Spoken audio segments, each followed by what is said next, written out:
Cubs win. And that's 5 in a row.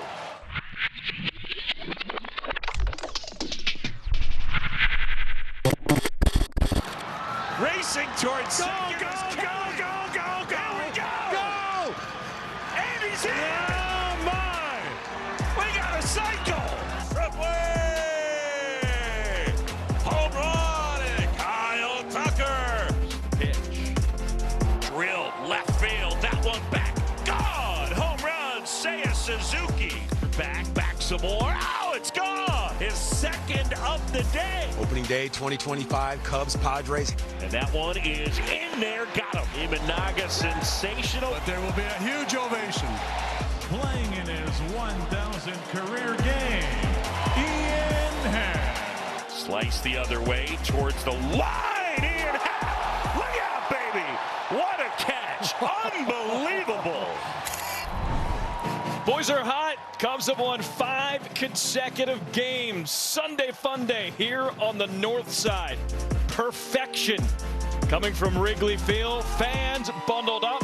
They're excited, and they should be. Cubs playing some great baseball, and the Chicago Cubs looking for the sweep here against the San Diego Padres live from Wrigley Field. Welcome, everybody, here on Marquee Sports Network. Alex Cohen, Jim Deshaies, Taylor McGregor joins us shortly.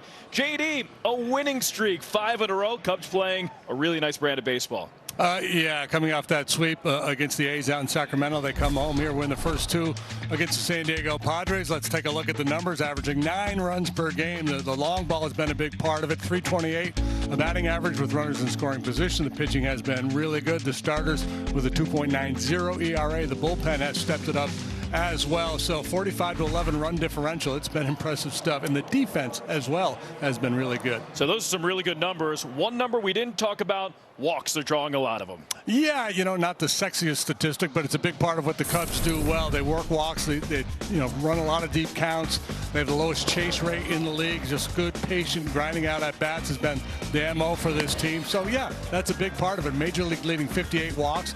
Yes, they played a couple more games than the other teams, but in terms of walk rate, they are tied with the Seattle Mariners for tops in baseball. So talking about talking the talk and walking the walk, let's throw it down to Taylor McGregor. Well, it was funny because Craig Counsell said, I don't know if this team will continue to lead baseball in walks per game, but there are good signs that good at-bats will continue. And he said the most impressive thing that he has seen with this group is they're not swinging at the pitches that opposing pitchers want them to swing at. It's much easier said than done. He pointed specifically to that final game in Oakland against Jeffrey Springs, in which they drew 4 walks in 3 innings against Springs, and then yesterday against Nick Pivetta. Really impressed with the overall at bat. And we talk about it so much. OBP is life. If you can get on base, you can score runs. So if they can continue this trend, you have to believe the offense will be in a good spot, Alex and JD. Appreciate it. Taylor, that was OBP. Yeah, you know me. We're going to take a break. There's some highlights from the last couple games. We come back. We're with the studio. We're with Cole. We're with Cliff. We'll come up next. It's $10 Tuesday.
Jim Deshays and Taylor McGregor will take the ball and run with it. But until then, guys like Dansby Swanson, Ian Happ, Matt Shaw, Pete Crow Armstrong, they've been taking the ball, running with it into the dugout and getting after it in the batter's box, because defense, it wins ball games, and it also keeps that team morale nice and high. And one thing that we've seen is supreme leathermanship from these guys. I don't necessarily know if that's a word, but if it is, Webster, take it. I'm inserting that into the lexicon right now. Just how important has the defense been for this team so far? Well, pitching defense wins championships. It does. We've heard that for a long time, but you got to have guys that can consistently do it. Man, that bird didn't want to come out. Sorry. But let's go back to Friday, right? This, for me, is where it all starts with positioning and where you are, right? Boom.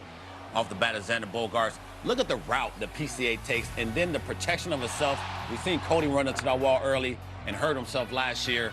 Look how he turns his body. Look where he ends up at.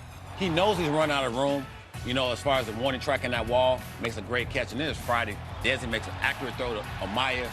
He runs him back to third base. If you're going to have any mistake, make him go back to the bag to all you kids out there. Look at the throw by Dansby. Look where Amaya is at. He's right. He has inside a nice little throwing lane. Matty Shaw closes the gap, makes the play, and then Matty comes up with a great play.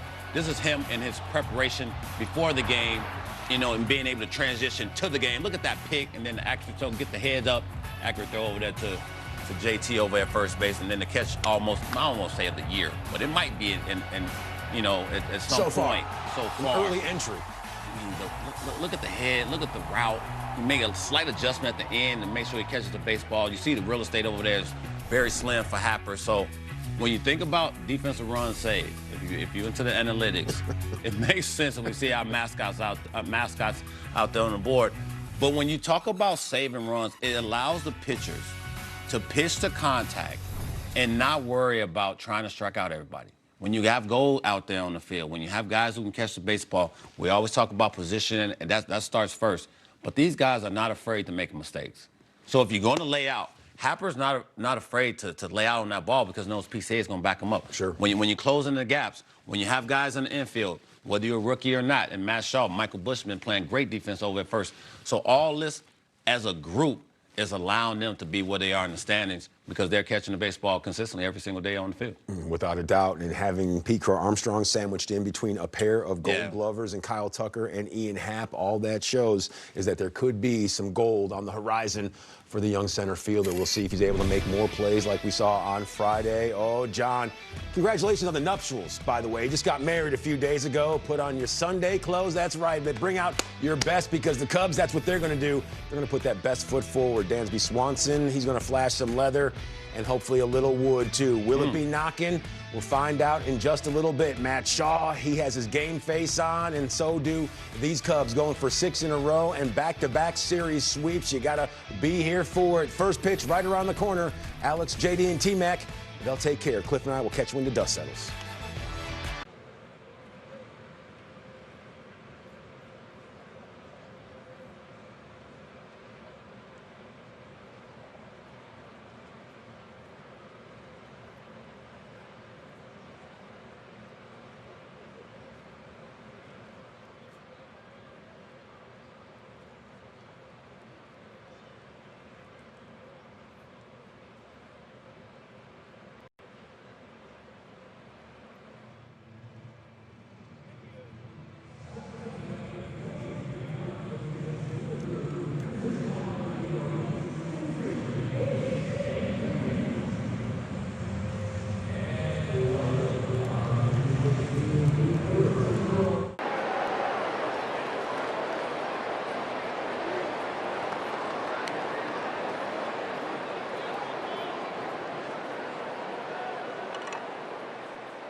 brought to you by Circus Sports, by Advocate Healthcare. Let's live well and make the most of every moment, game day and every day. And by your local Hyundai dealer. Find the dealer nearest you at buyhyundai.com. Welcome back to Wrigley Field. Fans coming on, and there's a Fernando Tatis Jr. jersey. Won't hold it against him. And now it's time for our keys to the game, brought to you by your local Hyundai dealer. Yeah, well, the defense doesn't rest. Defensively, the Cubs have been outstanding during this winning streak. They've only committed one error during the 5-game win streak. And a lot of times during a winning streak, you'll stress your bullpen. That has not been the case.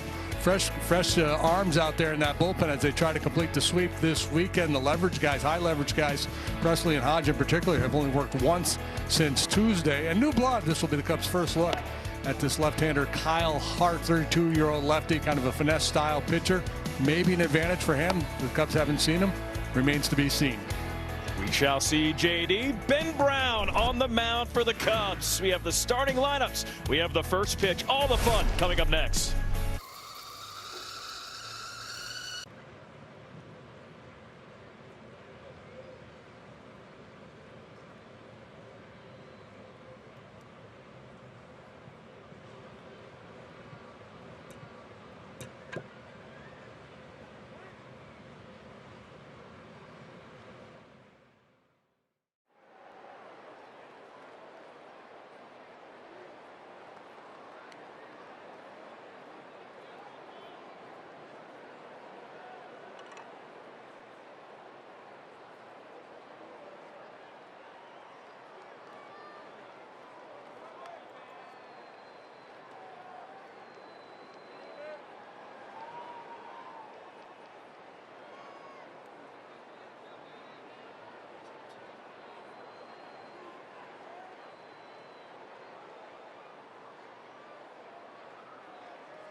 Starting to fill up. Beautiful Sunday afternoon. And just a couple moments ago, a warm embrace between some former teammates. Jason Hayward, Dansby Swanson, and Nico Horner sharing some pleasantries right before action here today. Cubs taking the field.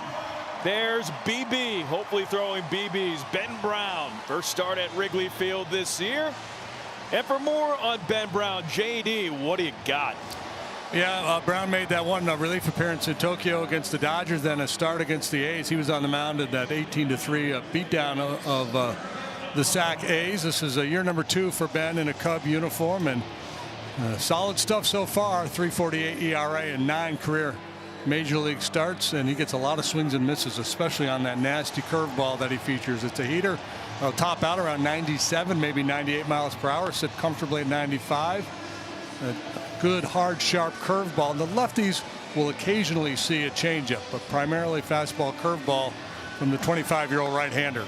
Talked about that changeup. He threw 5 of them in his last start. So Ben Brown on the mound, and here's our Padres lineup, and it's brought to you by Ford. Tatis Jr., Arise, Machado 1, 2, 3, Merrill, Cronenworth, Bogarts 4, 5, 6, Sheets, the former Cub Hayward, and Diaz 7, 8, 9.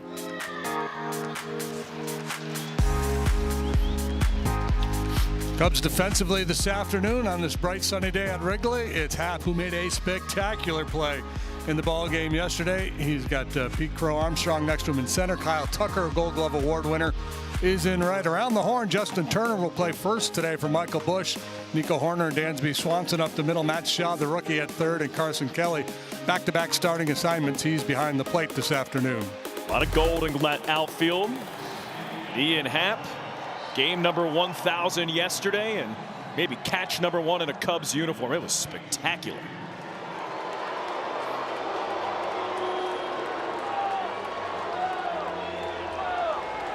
Fernando Tatis Jr. gets a loud ovation. Here's Ben Brown. And here's the first pitch. Up high, ball 1. We're underway here from Wrigley Field. Cubs looking for a W and a sweep.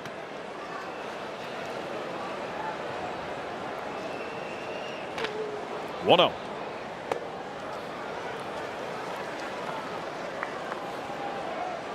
Deep breath, calm down, find that release point. Opting not to go with the sleeves on this chilly day. Whoop. 3-0 count to Tatis. 3 for 8 this series. Hitting .412 to start the season. Ball 4. Leadoff walk, Fernando Tatis Jr. here in the first. Sometimes when you're misfiring, especially up with the fastball, it's a good idea to try a breaking ball. Just the mechanical adjustment you need to make to throw that breaking ball will sometimes get you back where you need to be with the release point on the heater. And when he throws a breaking ball, it's a good one. Good old knuckle curve. There's a heater taken for a strike at 95. Tatis Jr. has swiped 5 bags already this year. He's 5 out of 5 in that department.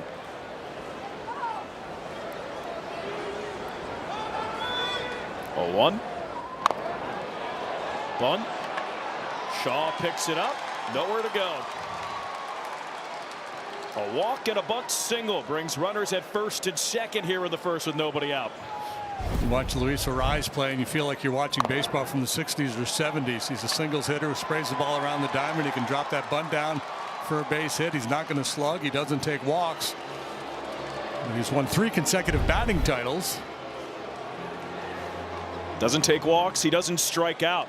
He has 0 in both categories so far this year. He has 1 hit by pitch.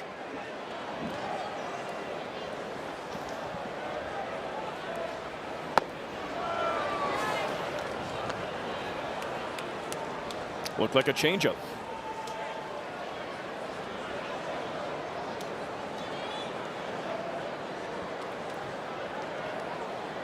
One-oh.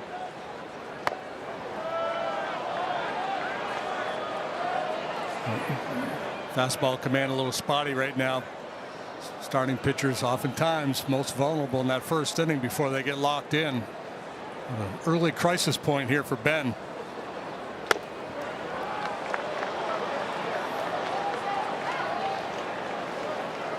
Nine pitches, 2 strikes.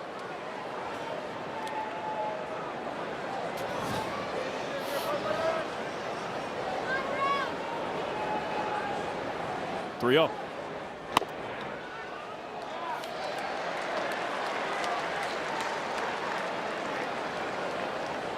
Game time temperature today, 44 degrees. Slight wind, 5 to 10 miles per hour today. Ball 4. Could have been top of the zone, didn't get the call. He was in spot of bother here in the first. See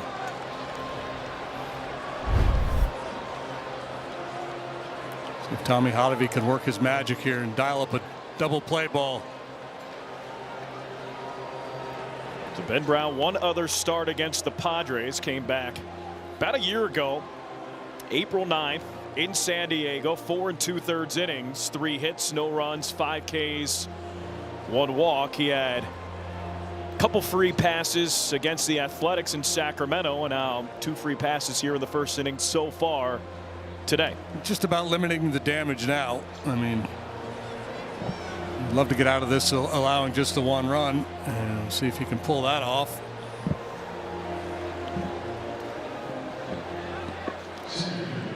Ground ball pitch for him would be that curveball. And a dangerous hitter in Jackson Merrill. He swings at the first pitch.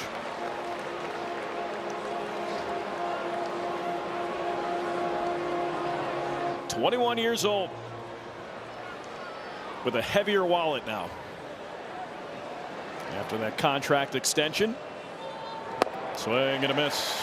Nice. 2 real good breaking balls here to get the jump. He's been working from behind, obviously. Now he's got some freedom. No balls and 2 strikes. He can go back, bury that curveball down in the dirt, or try the elevated heater. Try to finish off Merrill with a punch out.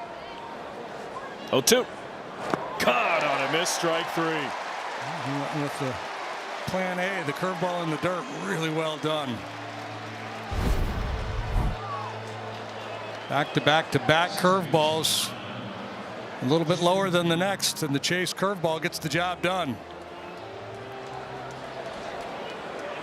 It's a big first out here in the first.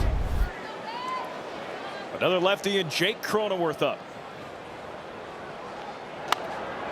Fouls that one off. Fastball velocity sitting at 95.3 through his first 2 outings. At an average, that was at 96. He's topped out at 97.1. That was in Japan.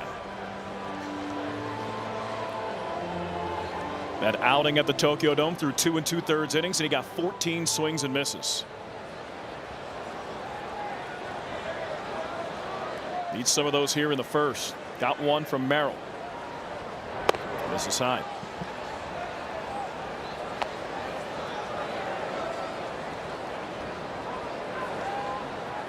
Would you go short sleeves on a day like this? I usually wore sleeves. Looks brisk. Nice stop by Carson Kelly. Some guys just like the feel of not wearing anything underneath. What I like to call upper body commando. Not an easy ball to block at all. And look at these guys. They don't care. Speaking of upper body commando, no shame in their game. Oh, man.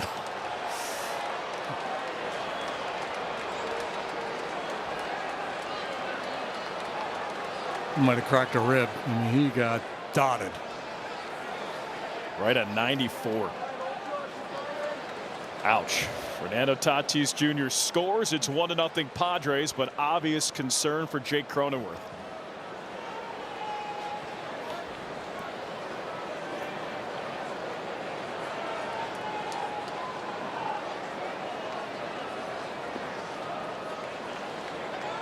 Probably having a hard time catching his breath right now.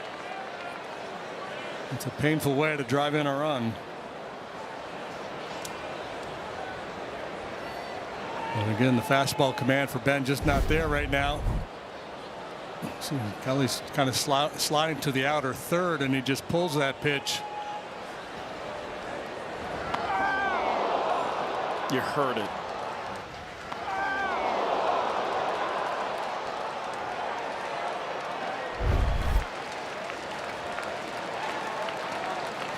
He'll feel that tomorrow. Yeah, he'll feel that, and he'll have a mark there for a good long while. A temporary tattoo. And the commissioner's name and some seams.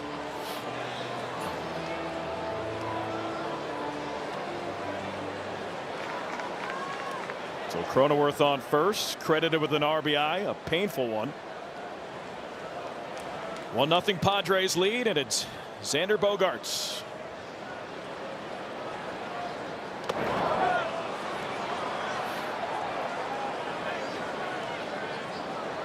It's an 88-mile-an-hour curveball, and Kelly able to pick this one like a shortstop. And Carson originally signed as a third baseman. He's got those good hands back there. Tempting fate, you keep bouncing that pitch. High chopper, Brown, jump throw to first. Nope. Bogaerts with an RBI single, and it's 2-0 Padres.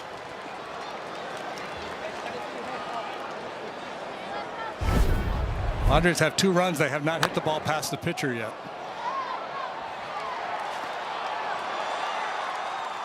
Bunt single, swinging bunt, essentially single. Couple walks and a hit batter. So 2-0 Padres, and the bases remain loaded. 1 out for Gavin Sheets.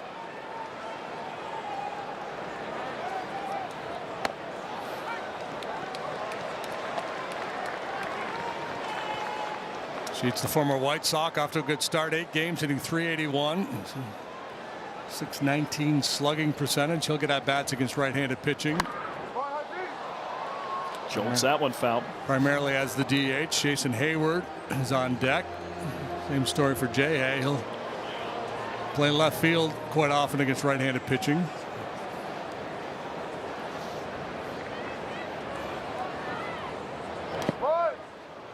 In the dirt.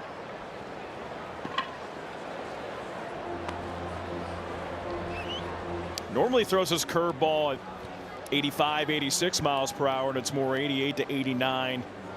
Here today, maybe overthrowing it a smidge.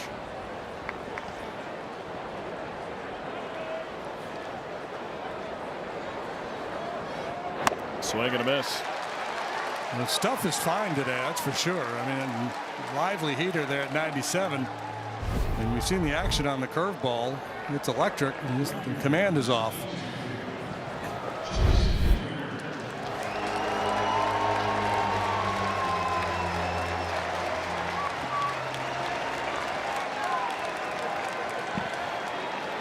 Jason Hayward, 744 regular season games with the Cubs, and a half-hearted swing and miss. 2016 to 2022.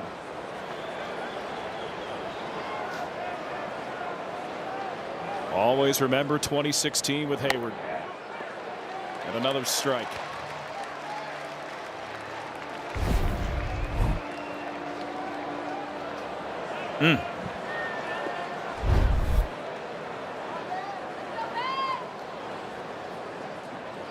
Ben Brown 0-2.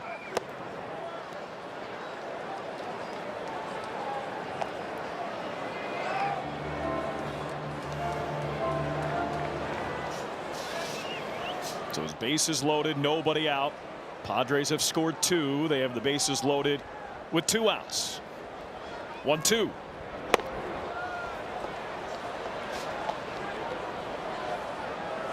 You want to make a pitch right here. You don't want to go full in this situation. You don't want to put that kind of pressure on yourself. Go full, the runners would be moving. Hayward steps out.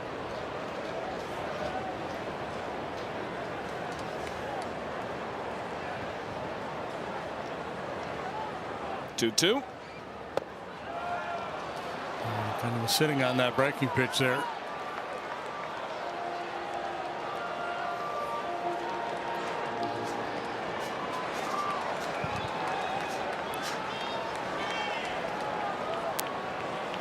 Payoff.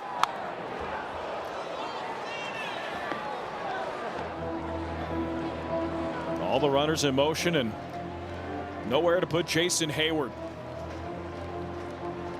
Pitch number 31 here in the first coming up for Ben Brown.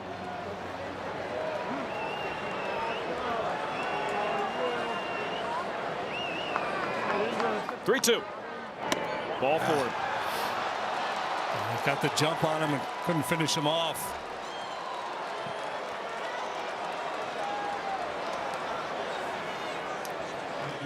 Frustrating for Ben, no doubt, to have this kind of stuff, but to be spraying it around and Padres putting together this inning, not really doing a whole lot to earn it other than taking pitches.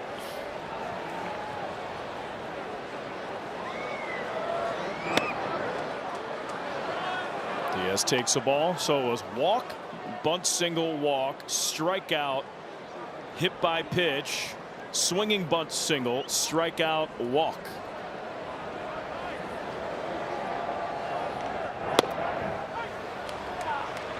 Cubs down 3-0, and Cubs, it was their first inning run allowed in 4 games. And just 3 runs allowed in the first inning in total this year coming into today. Swing and a miss.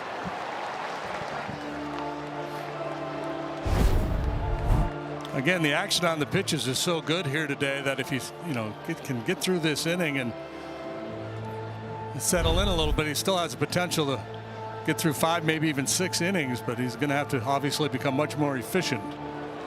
First order of business, get out of the first. 1-2. Now the chopper, this one to second. Nico to first, ends the inning. Ben Brown gets out of the first, but Padres score 3. Ian Happ, game number 1001, leading off the bottom of the first, coming up next.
Bottom of the first inning here from Wrigley Field. Ian Happ, game number 1000 yesterday, and JD got quite an ovation. Played pretty well as well. Yeah, it was a real nice moment, a great milestone for Ian Happ, for any ball player to achieve 1,000 games. All of them coming in a Cub uniform, and it was a real nice moment.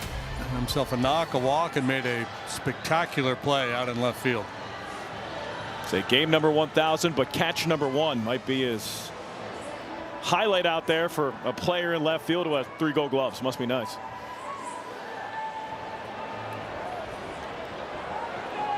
So game number 1001. It's a Cub for Ian Happ. Takes out a low.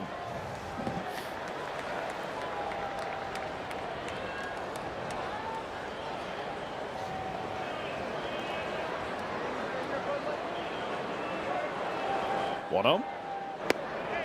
Inside. Kyle Hart probably a little amped up out there today. 32-year-old left-hander from Cincinnati, drafted by the Red Sox out of Indiana back in 2016. He was a roommate of Kyle Schwarber's back in the day. Last year he pitched in the KBO. He won their equivalent of the Cy Young Award, the Choi Dong-won Award.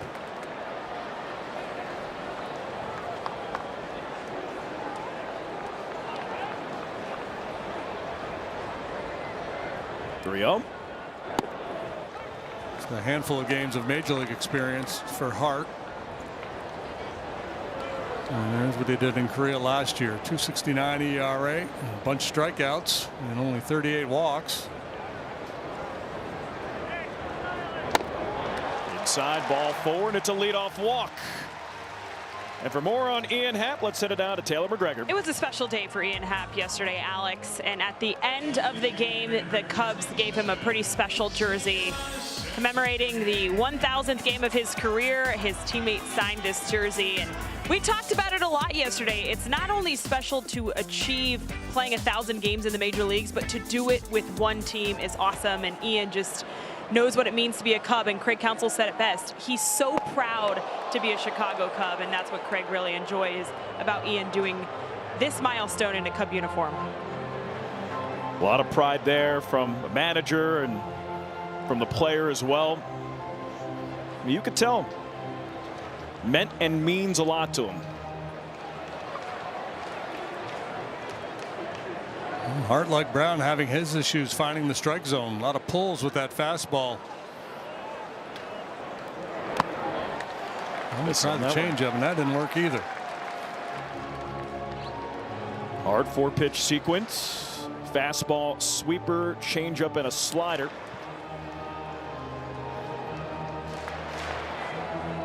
Throws a changeup about 25% of the time. Again, he made his start against Cleveland, technically his Padres debut. 5 innings, 5 hits, 2 runs, 4 strikeouts, and a walk. And here this afternoon, JD having some difficulty in the first. Yeah, so both pitching coaches making a mound visit here in the first inning. It's not an ideal day to pitch. It's windy, it's cold, field can be an issue. Again, first MLB appearance since September 1st, 2020.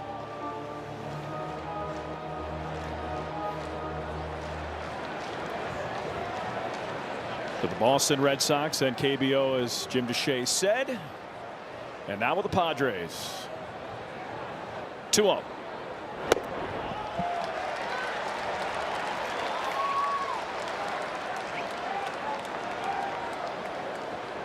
Well, normally I would advocate being ready to hit here if you're Saya, but I think he'll be in take mode all the way.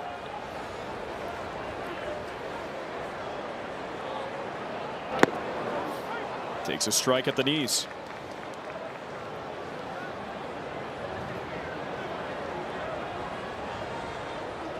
Cubs very patient. 7 or more walks in 3 consecutive games. 4 out of their last 5.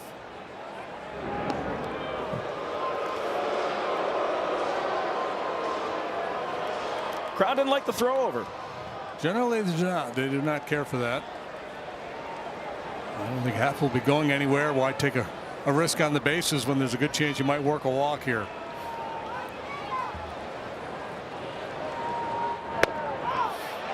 Saya check swing. Nope. Back-to-back walks for the Cubs, and now it's time to take a look at the Cubs lineup, brought to you by Binny's Beverage Depot. If you can't find it at Binny's, it's probably not worth drinking. Happ, Saya, Tucker, 1, 2, 3, Turner, Swanson, Horner, 4, 5, 6, PCA, Shaw, and Carson Kelly, 7, 8, 9. Cubs have caught a break this weekend against the Padres. They don't see, have not seen, will not see their top 2 starters, King and Cease. Joe Musgrove on the IL. He had Tommy John out for likely the whole year. He might be back late. Yu Darvish is on the IL as well.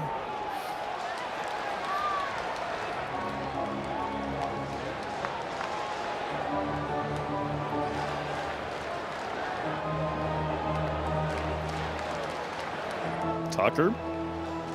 OPS over 1100. Strikeout ratio to walk ratio nearly 1-1. Oh wow, man, these are bad misses too. He's all over the place. And he's doing it right now to a player that doesn't normally chase.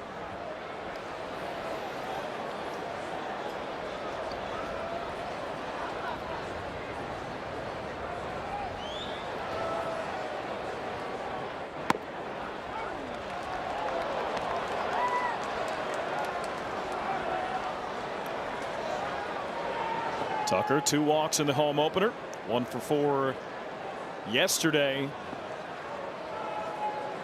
RBI on a hit by pitch. Line drive down the right field line, and it's foul.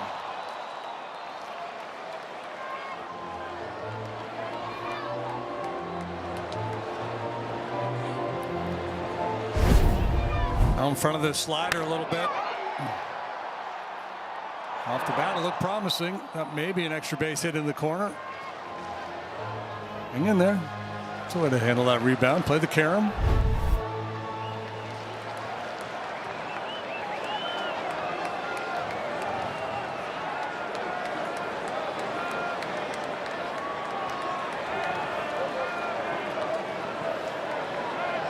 Two count to Kyle Tucker. 2 on, nobody out for the Cubs. Down 3-0 here in the bottom of the first. Down the right field line, and that's a base hit. Hits off the sidewall. Happ scores. Tucker at first. RBI single, and the Cubs are on the board.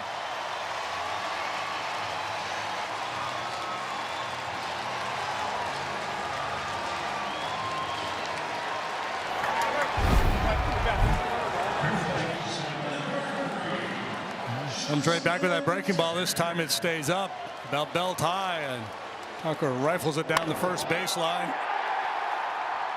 Tatis does a real good job hustling over to play this ball, preventing that second run from scoring for now and keeping Tucker at first base. So the double play is in order.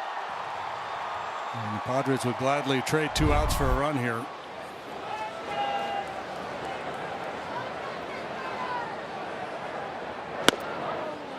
Turner takes a strike. Pinch hit RBI single in the home opener.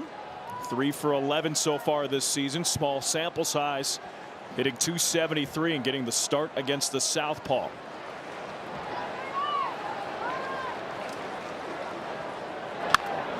He lashes at the right. Tatis back, makes the catch. Runner tags up from third. Throw home is cut off, and it's a 3-2 game.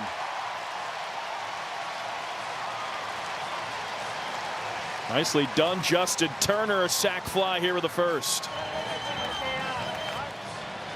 And he's such a smart hitter.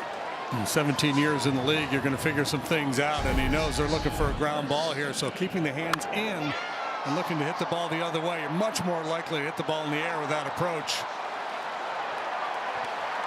And both pitchers paying for their sins here this afternoon. The walks have definitely hurt.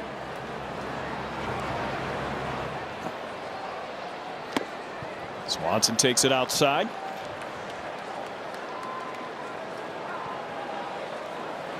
Dansby a dinger to center. Yesterday is 3rd of the year.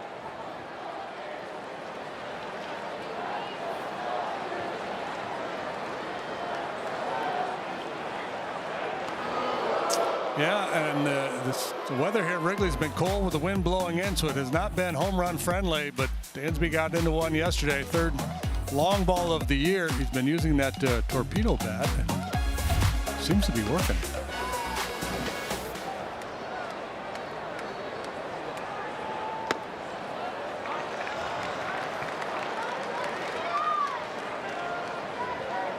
We've seen over 50 combined pitches here in the first, and hopefully not close to being done yet. Tucker on first, 1 out. Dansby takes a strike.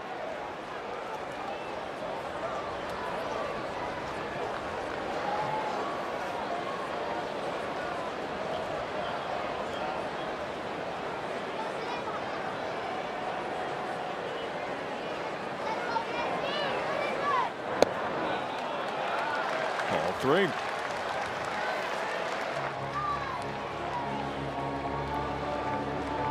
Dansby with the 3 home runs, his normal Gold Glove self defensively at short.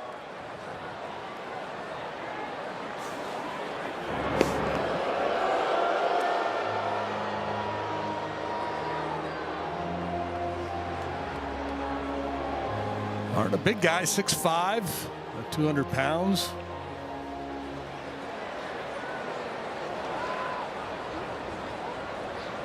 Padres starters have been really good so far this year. Tucker's off, doesn't matter, ball 4. Both these pitchers would love to take a mulligan.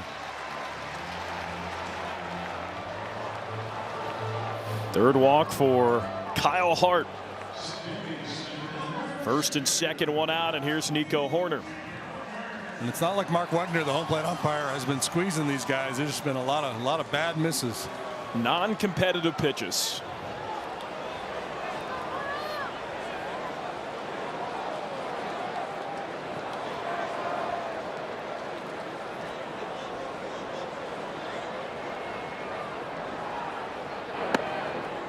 Nico takes it for a strike. Again, Ben Brown walked 3 in the first, and combined so far, JD, 14 plate appearances, but just 6 official ABs when you put the walks in and the sac fly. And yeah, it hasn't been pretty.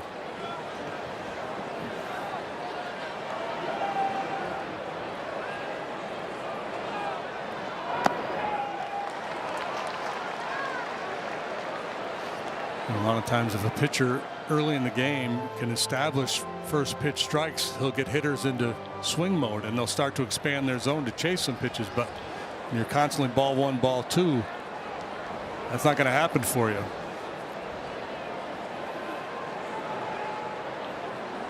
Hard fires. It's a strike.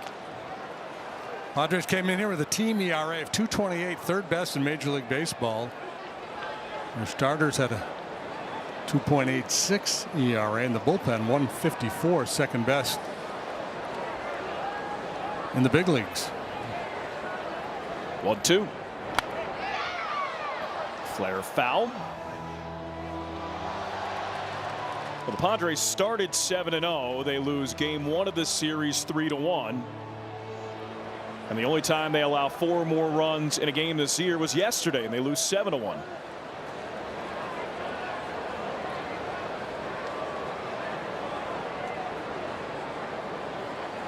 One-two. Padres, I don't know if they would call it a golden age of Padre baseball, but they've had a nice little run here.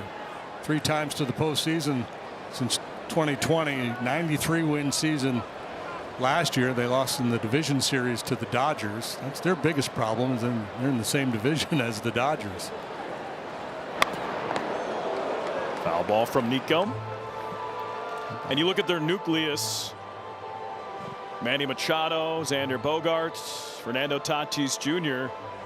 These guys are, well, Tatis is young and the rest locked up for a long time. Look out.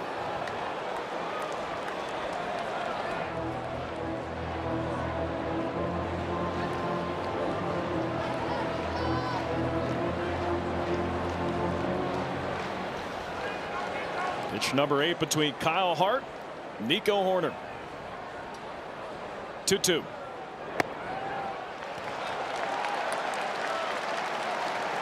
And this at bat from Nico Horner is synonymous with what the Cubs have been doing offensively really since coming back from Japan. Tough ABs, not chasing, being very patient.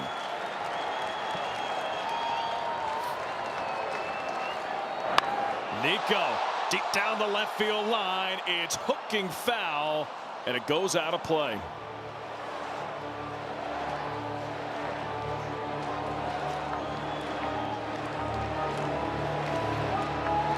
Nico's so difficult to finish off. It's all kinds of pitches, in, out, up, down. Payoff. Off the glove of the shortstop Bogaerts, and it's into center field. Tucker scores. Nico to second. It's a 3-3 game.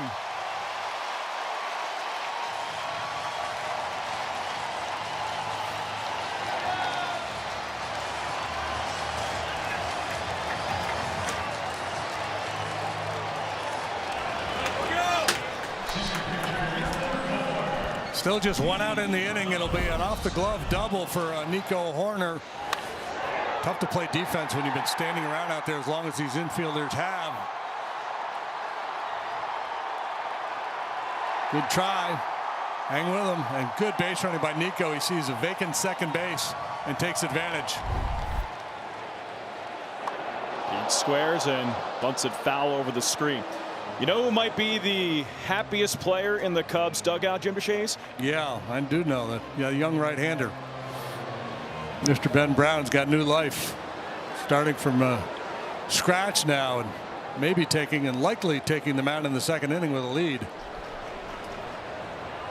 Pete lays it down. Underhand home, and Swanson's tagged out.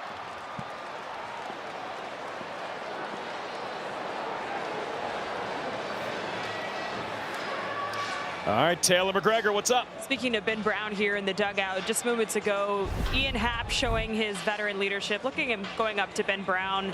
Just looks like the nature of the conversation is, hey, we got you, you're good, let's keep going. Gives him a nice pat on the back. That's what you want out of a leader on your squad, Alex. He certainly leads by example, and there, talking to Ben Brown, here's the replay and the fielder's choice. Just not a good bunt. Safety squeeze there. PCA tipped his hand a little bit early. Tough read for Swanson. Kind of did him a favor. Guy really struggling with his command.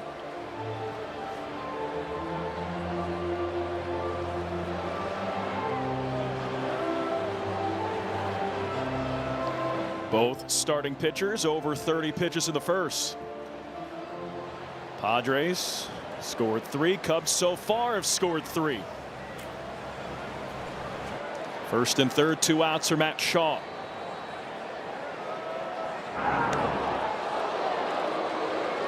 Here, the Padres have to be careful here with Nico down there at third base. If he can get, and Machado's way off the bag, so if he can get an aggressive secondary lead here and PCA can draw a throw to first, Nico might be able to swipe home.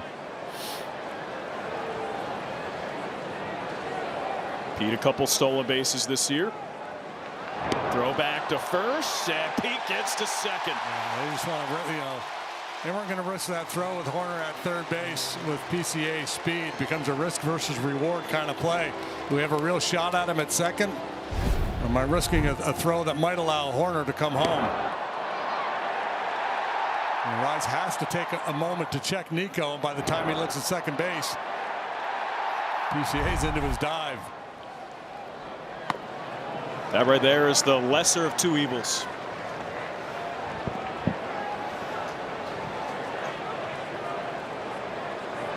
Matt Shaw up at a big spot. He's scored a bunch of runs this year, 10. Second on the team, 4th in baseball.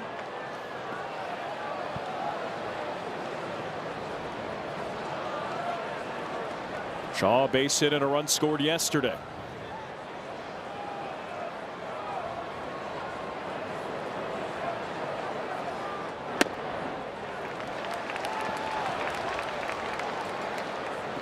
Kyle Hart about to throw his 38th pitch of the first inning.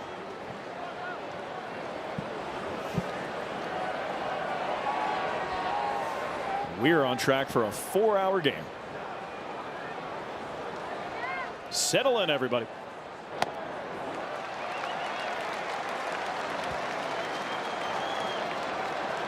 You can just see the body language of the Padres fielders kind of shuffling their feet, head down. Come on, man, throw some strikes. Get us into that dugout. Machado's over at third, mimicking some throws, trying to stay loose. Ball 4.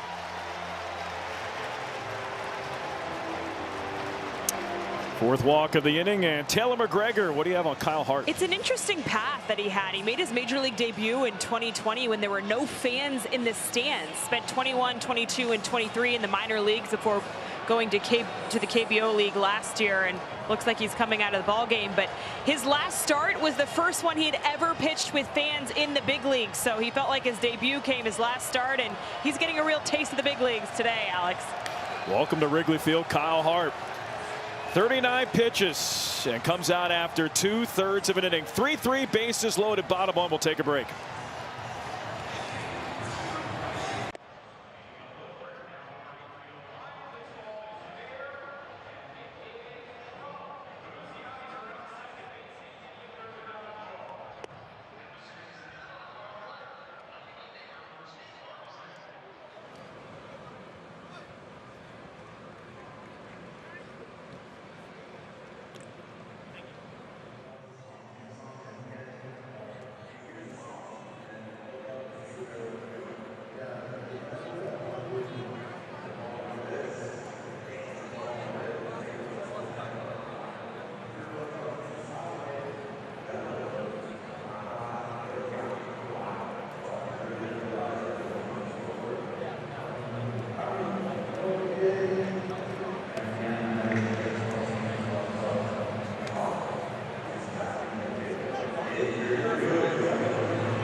Pitcher change is brought to you by Lakeside Bank. Lakeside Bank, it's about time. It's Logan Gillespie. Yeah, just called up today from their AAA club in El Paso. Omar Cruz, who worked in the game yesterday, was demoted. He worked 9 times for the big club last year. Also has some big league time with Baltimore back in 2022 and 2023. This is like one of those youth league games where there's a lot of walks and everybody gets a turn. 9 batted for the Padres in the top, and now all 9 will bat for the Cubs here in the bottom of the first. And it is red hot hitting catcher Carson Kelly.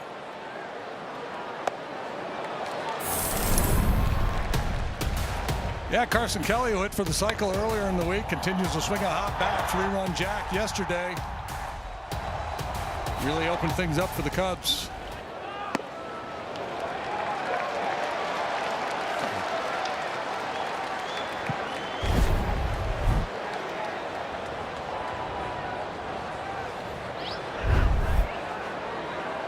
Could have been. Should have been. We want to talk. They're going to have a conversation. Hey, anybody else getting bored out here? Gets cold. Charge some hand warmers. Did you guys remember to check out of the hotel this morning? What'd you have for breakfast?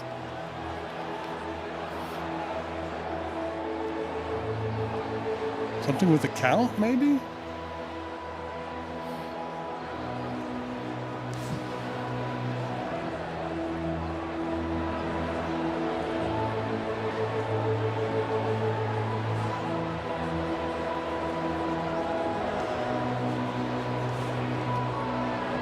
We're looking. Did he see a disengagement maybe?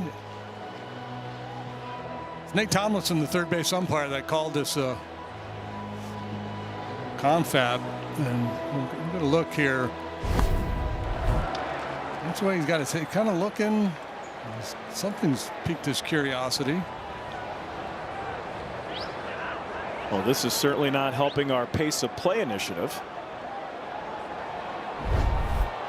It would be really nice to get some kind of an explanation after this as to what went down, but my guess is we won't. A birthday shout out to Robin Turn. Happy 21st.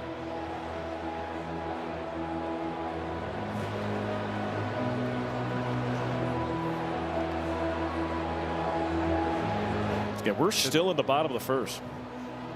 I mean, they didn't call a balk. They didn't call anything that I'm aware of.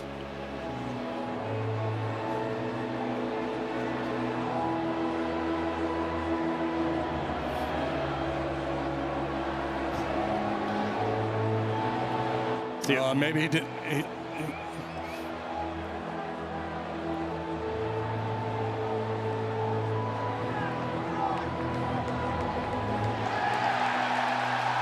Score the run. They called it a balk.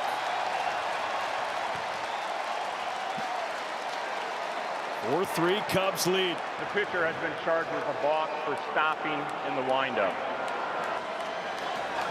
There's an announcement. Thanks, fellas.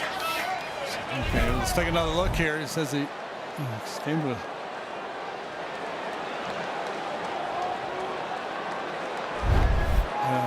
I'm not sure what they're calling here. I guess you have to declare whether you're going from the stretch or the full windup, and Tomlinson, I guess, is saying this is his version of the windup as opposed to a stretch. I'm still confused.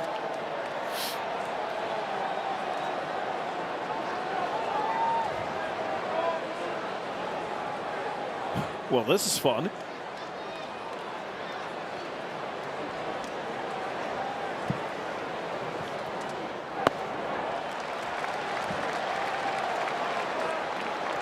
Well, base open at first.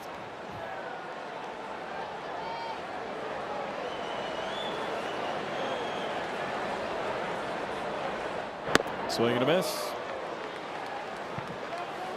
It's now time for the Intelligence Center, powered by CDW and HP. How about that OPS from the catcher position? 1080. Miguel Amaya, Carson Kelly, second in baseball. Cardinals first, and helps when their catcher Ivan Herrera hits 3 home runs in a game. Did that earlier in the week. Catcher hitting out of the 8 or 9 spot. They've driven in 17 runs in 11 games and an opportunity here in the first. Wow. What on earth is going on? The wheels have come off here in the bottom half of the first for the Pods.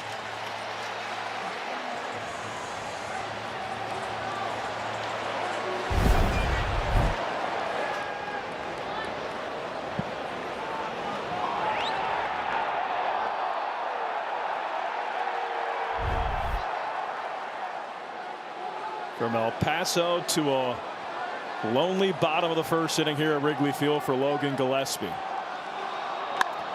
Kelly diving catch made by Bogarts, and it ends the inning.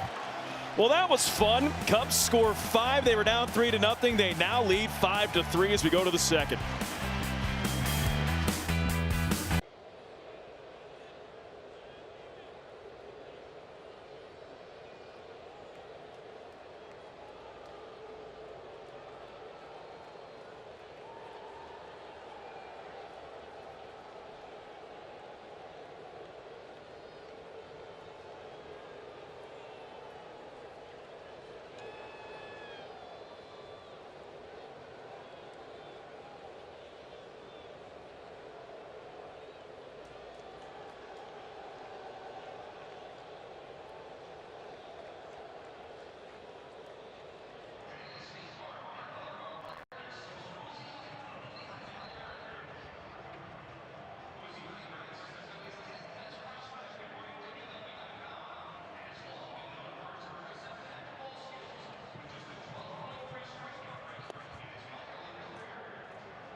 I probably don't know if I should even use the term rally. Just it was something. 5 runs. It was something. I mean, it's just maybe it's one of those days. Maybe there's a full moon somewhere out there today. Ben Brown gave up 3 in the first. Now pitching with a lead in the second. He walked Fernando Tatis Jr. and Tatis lifts that one left center. Hat back. One away with a nice little brush up with PCA too.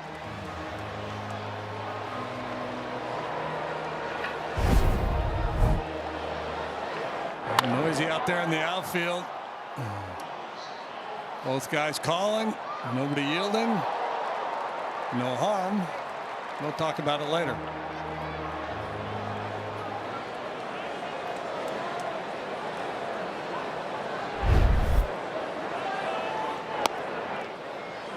Well, that was efficient for Ben Brown. 1 pitch, 1 out.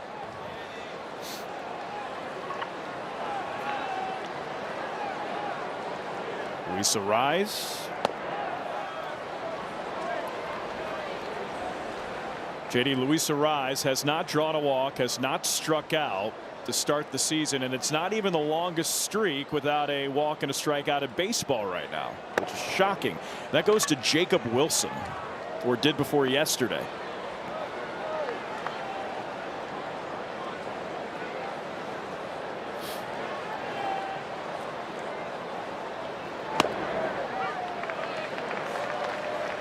I just want to go back and look at this balk call again on Logan Gillespie, the second one of the inning. And again, it's the third base umpire, Tomlinson. I'm not sure what he's seeing there.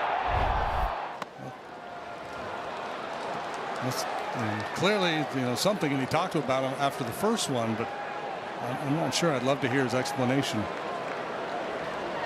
And there's the broadcaster jinx.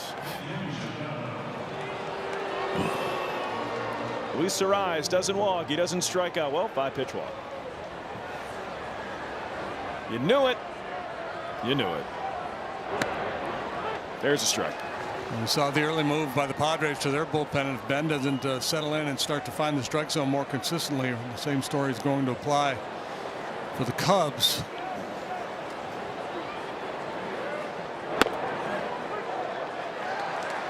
It's 96 to Manny Machado.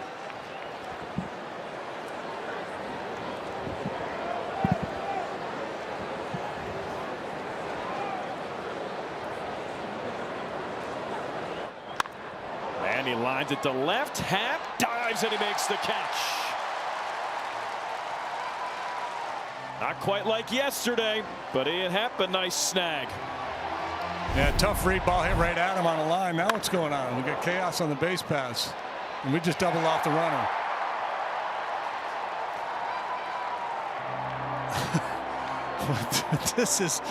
This is bizarre, man. There is so much craziness going on in this game. Bruce Dreckman called. Did he say that Happ dropped it, or did Happ trap it? Oh, he caught the ball. I thought they called. I thought Machado was called out by Tomlinson on the line drive catch. What did we do to deserve this gem of a start? All right. Apparently they ruled it no catch in left field. So Machado is going to be on first and Arraez out.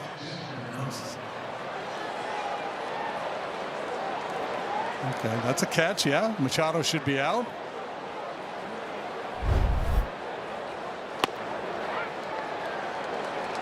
All right, fine. Manny Machado at first. Challenging this. Why am I not talking about the? I don't know.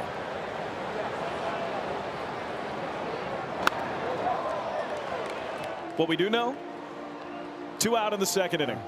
The Cubs lead 5-3. And now an 0-2 count to Jackson Merrill.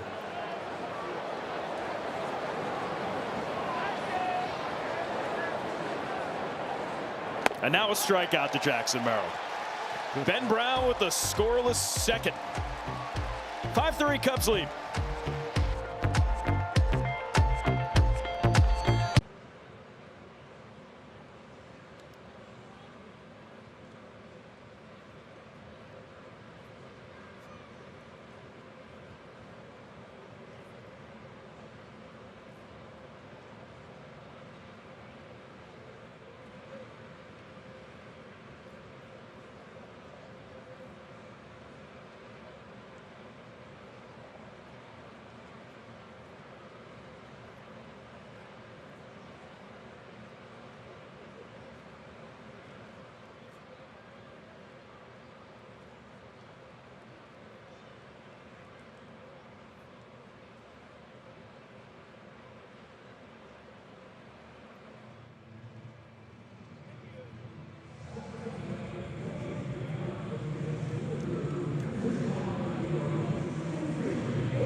Of the second. Top of the order up for the Cubs: Happ, Suzuki, and Tucker. And again, the Padres have already gone to the bullpen. Kyle Hart out. And you know, if we want to have some more fun, we could probably get Bogarts for being out of position because he's standing behind second base. So technically illegal, I think. At least he was prior to the pitch. He shifted a little bit after that first one. And he did that in game 1 when Kyle Tucker was up for the first time.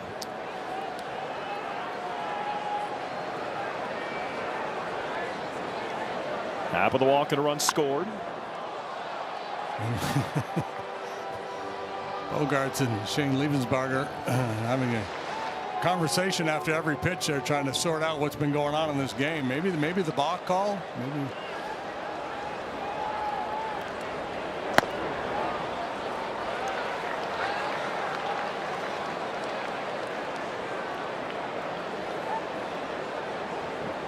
Logan Gillespie.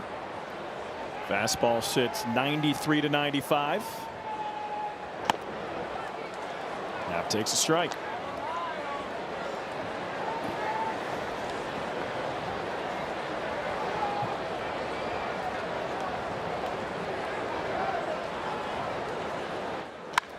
And rips it into right. And a base hit for Ian Happ.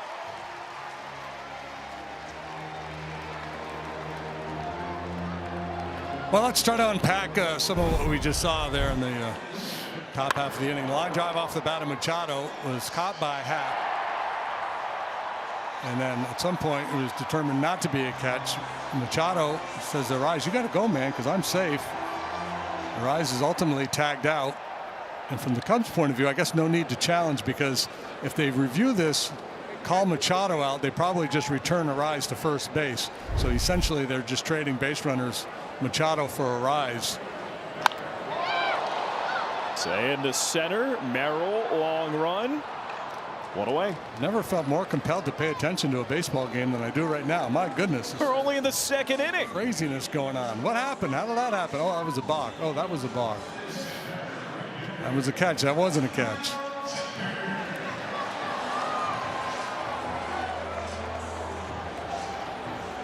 At some point, Bruce Dreckman, the first base umpire, obviously that's not his call, but he's getting no catch from Tomlinson, I'm assuming, the third base umpire, who we didn't have in that previous shot. Tucker swings and misses. You know, normally the umpire rotation, you work the plate one day and then you get third base the next. And third base, you know, it's usually, okay, I'm on easy street tonight. I had the stress of home plate last night. Today, I'm just going to chill down here at third base. But Tomlinson's been in the middle of it already here.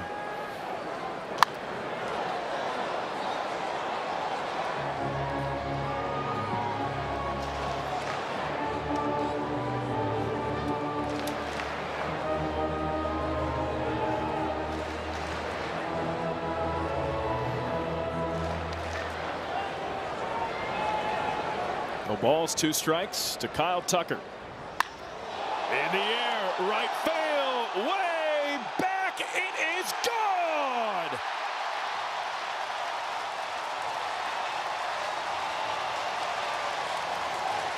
All hail King Tuck! First homer at Wrigley Field as a Cub, and it's into the bleachers. Cubs add to their lead here in the second.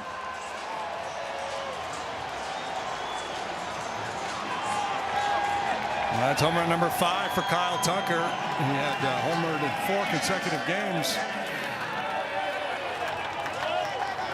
And now goes deep for the first time here at Wrigley. He's batted in 3 here today. Man, can that guy hit.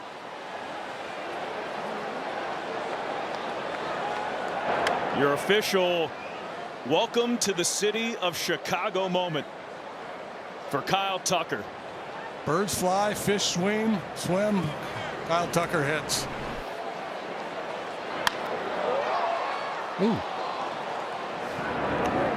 Turner retired.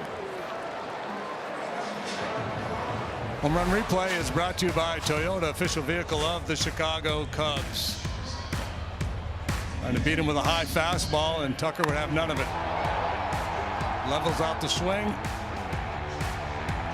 Souvenir time. He's really, really good. He was on pace for 48 home runs last year had he played a full season. Ended up with 23 and 79 games played.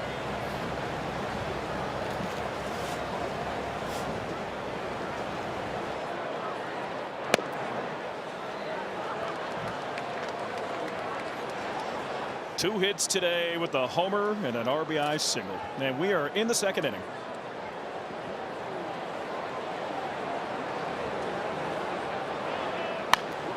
Dansby fouls it away. Time for the Chick-fil-A nugget of the game. Well, Kyle Tucker, first Cub with 11+ hits, 11+ walks, 11+ runs, 11+ RBI in the team's first 11 games of a season since 1929. Rogers Hornsby. A lot of 11s on that graphic. Love it for me at a blackjack table too. Great number. Yeah, that's your magic number. Able to score 11 runs today. They better. They're already at 7 in the 2nd. Some consider Rogers Hornsby the greatest right-handed hitter of all time.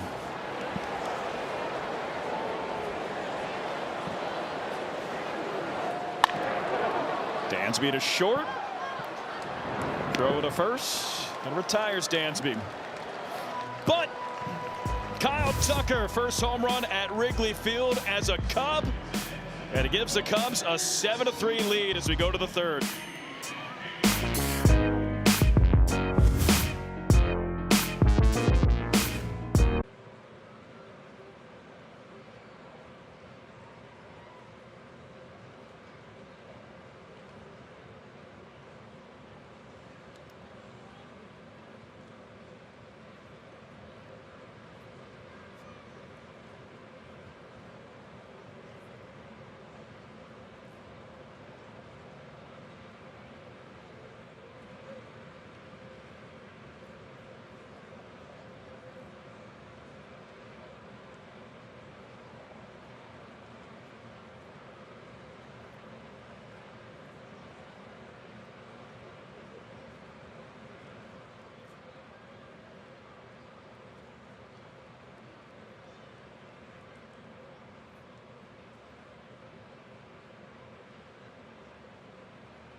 Top of the 3rd inning here at Wrigley Field. JD, are you having fun yet? I'm having a blast. I love the crazy. Bring on the chaos. All we need now is Pete Crow Armstrong to do something special. Pure chaos always would be perfect to fit into this game. Cronenworth out to right center field, and that's a base hit. Tucker cuts it off. Cronenworth leadoff single. Bet that felt good after getting hit in the ribs in the first.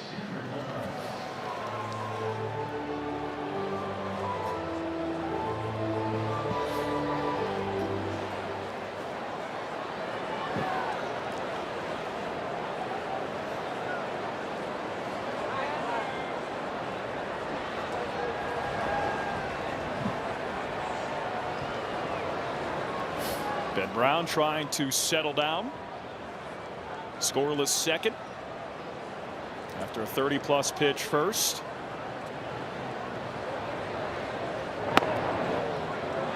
Could have been. Could have caught the inside corner. K-Zone had it on the edge.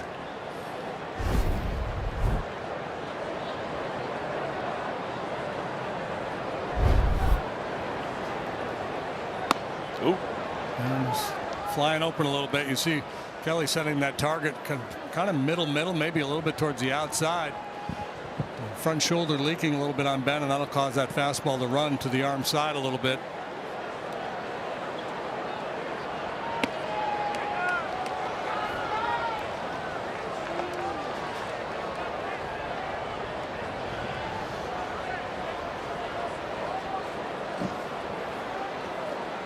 3-0 count to Bogaerts.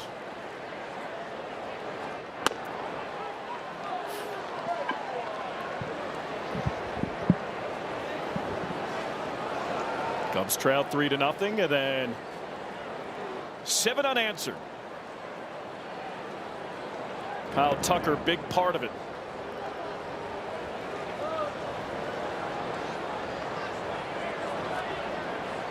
Both teams drawing free passes, courtesy of Kyle Hart and Ben Brown. 3-1. Outside corner.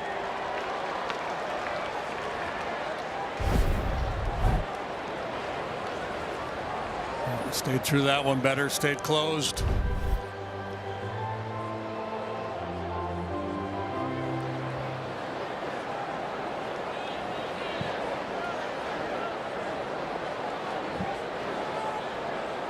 Here's the payoff. Line in the left and a base hit. Cronenworth the second, Bogaerts the first, and the Padres have first and second here with nobody out in the third. Yeah, just, you know, the inability to locate this time. Ben takes a little off. He's trying to find the strike zone. 93 miles an hour. So we've seen him at 97 here today.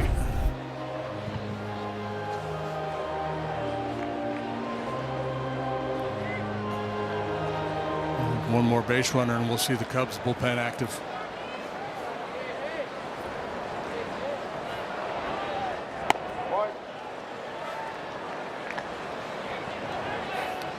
Brad Keller is going to start to crank it up out there.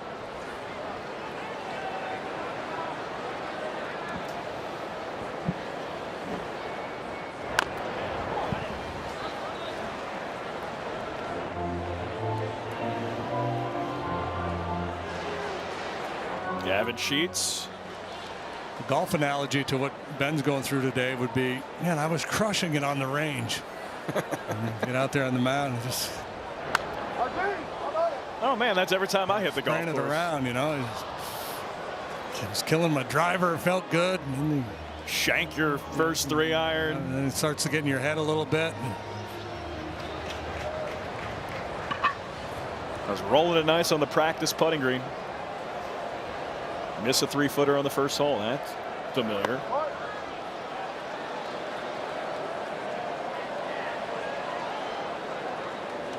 Get frustrated, things speed up on you.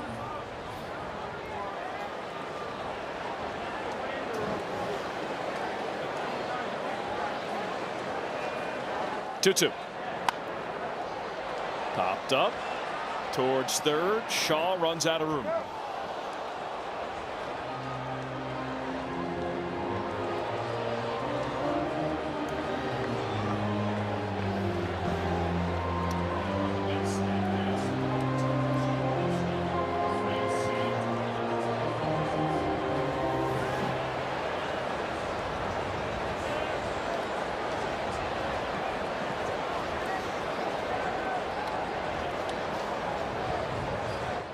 Swing and a miss. Gavin Sheets down on strikes for the second time today and a big first out. Yeah, it goes dialing up that gas at 97 miles an hour above the hands. Not many guys are going to get to that. Cheese. Cheddar.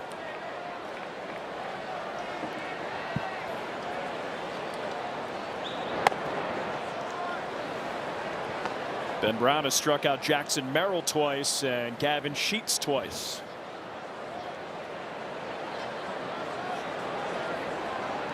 Here's Jason Hayward. Perfect pitch.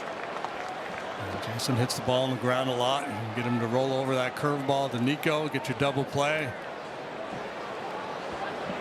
And back to the dugout.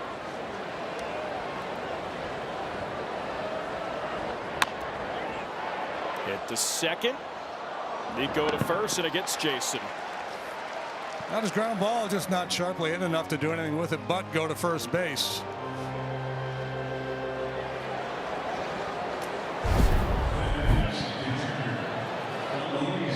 Chopper maybe off the front of home plate. He's got the base runner to contend with. Has to wait for the base runner to clear. That's what we call a moving screen in baseball. Yeah, and a lot of times in a play like that, you'll see the infielder actually take the contact from the base runner. It's on the base runner to avoid the fielder. You cannot impede him in trying to make a play.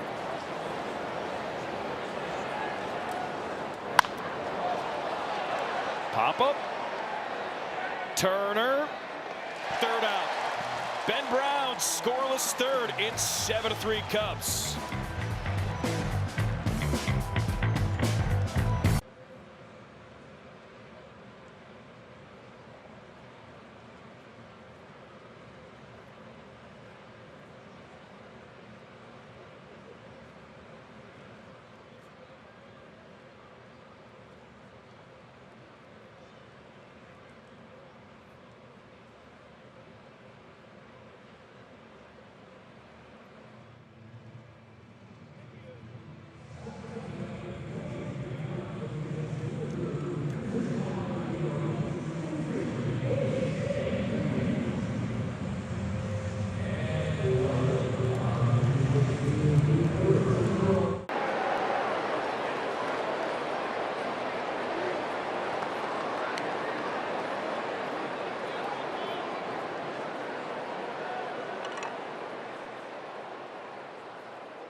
To the Carmen Vitale and producer Mike Norman on this week's episode of Bears on the Marquee podcast. They'll take you through bites from head coach Ben Johnson and Ryan Poles and narrowing down all the draft strategies. Listen and subscribe wherever you get your podcasts and stream it anytime on the Marquee Sports Network app.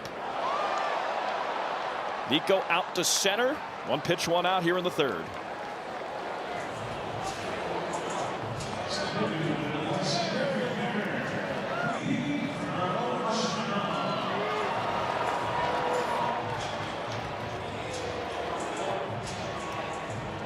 Here's Pete Crow Armstrong, fielder's choice on a safety squeeze in that wacky wonky first inning. Is that how you would describe it? Wacky or wonky? Yeah, wacky, wonky, wild and wacky, bizarre.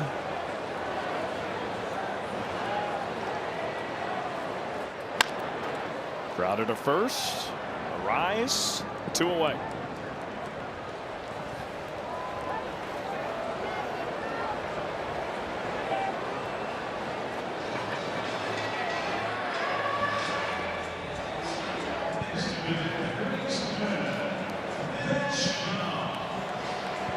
Here's Matt Shaw. Again, his first weekend really at Wrigley Field since he got drafted. Said he saw a little bit of CubsCon after his first year, but first time on the playing surface and obviously experiencing what this fine city and stadium has to offer.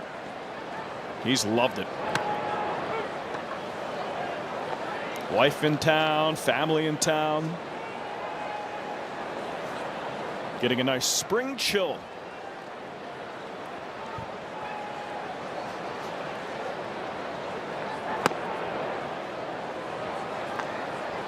What's your early report card on Matt Shaw? Give him a grade.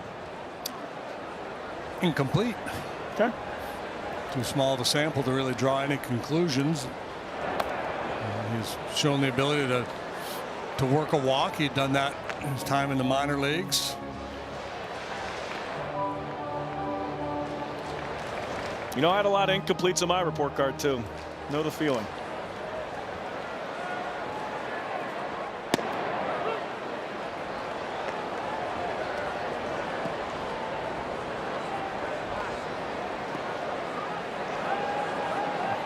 Just a lot for a young player, first in the big leagues, getting an opportunity to play every day. Takes a while to adjust.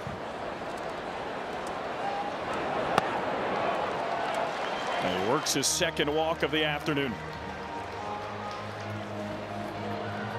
You have to be careful when judging young players, to draw any conclusions one way or the other. If they got off to a great start, you want to say, all right, this guy's figured it out, he's going to be a star, and they get off to a slow start, it's maybe he's not ready for prime time. The reality is, he's going to need a good solid month of playing time before you start to get a real feel for what he's all about. So what's the minimum sample size that you think you can evaluate a rookie on? Is it 100 plate appearances? Is it X amount of games? Is it a full year? Oh, I think it's less than a full year. Like I said, I wouldn't jump to any conclusions for at least a month, unless you got the sense that the player was just completely overmatched. And sometimes that happens, where a young guy gets up here and just overwhelmed by the whole big league scene and really struggles and needs, a trip to the minor leagues to regroup.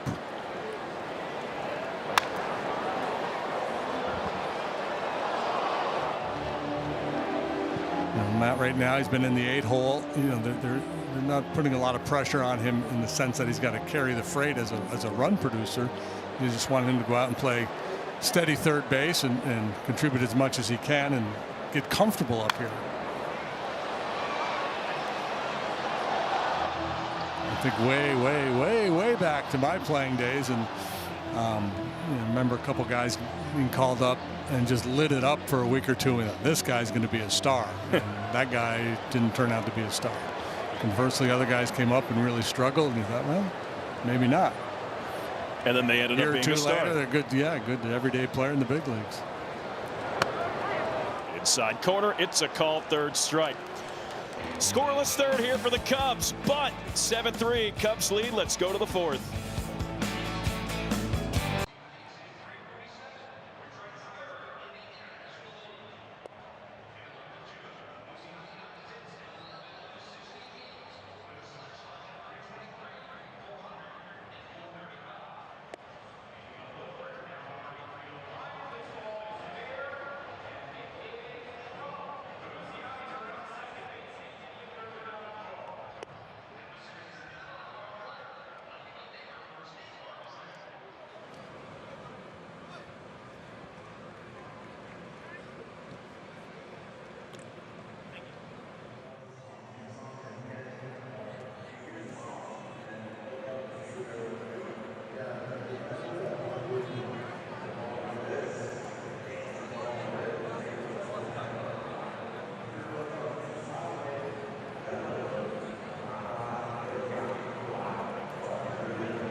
Field 7-3. Cubbies on top as we go to the top of the fourth. Listen, this game has had a little bit of everything, so we just figured we would add to the fun with some of the new culinary options here at Wrigley Field this season. And we wanted to have some fun with the taste testing, so we're bringing in a season ticket holder. This is Christine. She's been a season ticket holder since 2014, and she's going to try the new sticky bow. I think it's sticky pork bow specifically. That's brand new this season. So go ahead, Christine, give it a whirl. Let's see what we got. Looks great. The pork looks really nice. She's giving it a nod. So that looks pretty good. Very tender. Okay, so next up we got the Hibarito sandwich, which I think that looks amazing. I have no idea how you're going to tackle all of that, but if I'm out at Wrigley as a fan ever, potentially this summer, I think I might have to dive into this. Looks like a mouthful. Also good. Okay, all right. One bite, everybody knows the rules. What are you giving both of these? 10 for both. I mean, well, one, burritos are my favorite. Burritos are actually my favorite sandwich. So, and then I love pork. It's like a shredded pork, and it's very delicious. So both 10s. There we go. Straight from the season ticket holder. I see no lies. 10 out of 10. Come out to Wrigley, enjoy some of the new items that will be featured all season long. They rotate some new ones in every few weeks, so we'll be showcasing more in coming days, Alex. A 10. 10. Those look good. Yeah, no, a lot of times it's Taylor that's sampling the food. So this is the first instance we've had like a designated hitter, like a designated hitter. Yeah. Christine stepping in.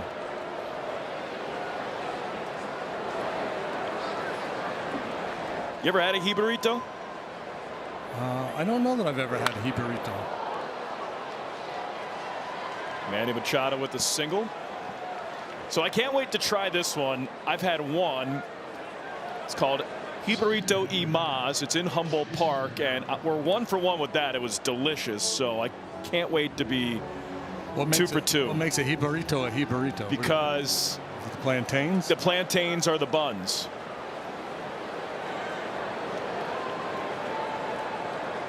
My cousin Brad Cohen took me there, and we were 1 for 1. I mean, doesn't that look good? Oh, it looks tremendous. Tremendous.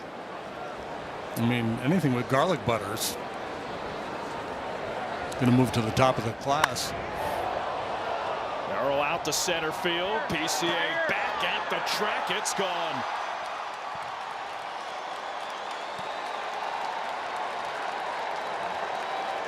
Jackson Merrill. Homer number 3, dead center. And it cuts the Cubs lead in half here in the 4th at 7-5. Oh, what a talented young player. He can do everything on a baseball field. Initially came up as a shortstop, didn't have room for him there, moved him to center field, no problem. He can flat out hit, he gets for power, he can run. And signed him a big 9-year contract extension. And drives that breaking pitch from Ben Brown into the bleachers. So after 2 quick outs, single home run, and the Padres pull to within 2.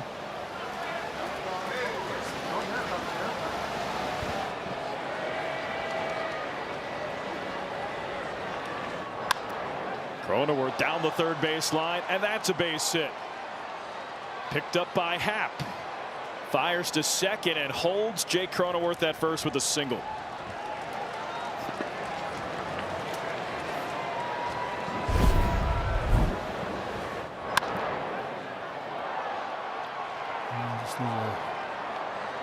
Carvature down the third baseline. Had designs on second base, but good work by Happ to hustle over and get that ball back in.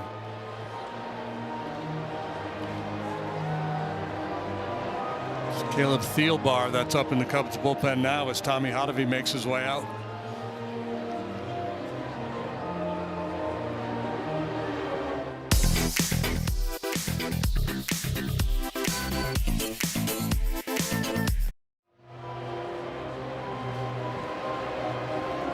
Ben Brown trying to warm up the pitching hand.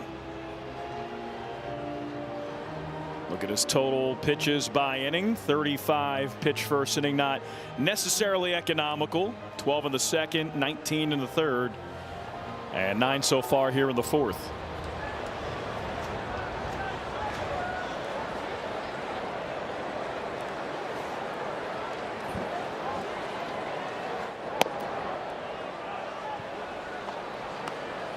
Cubs looking to sweep the Padres for the first time since 2021. 3-game sweep May 31st to June 2nd. One on Friday 3-1. One yesterday 7-1. And lead this one 7-5.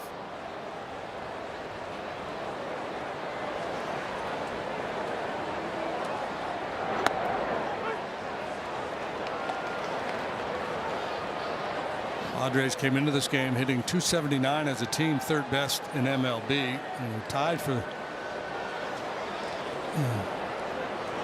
atop the Major League standings and batting average last year. In the air to right. Tucker makes the catch, ends the inning. It's a 7-5 game. Cubs lead as we go to the bottom of the fourth.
Ian Happ.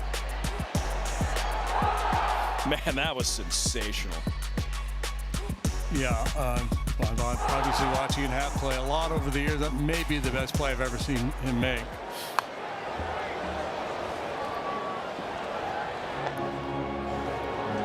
Nate Pearson thought so as well. That was such a genuine, fun reaction. Happ's been on base twice.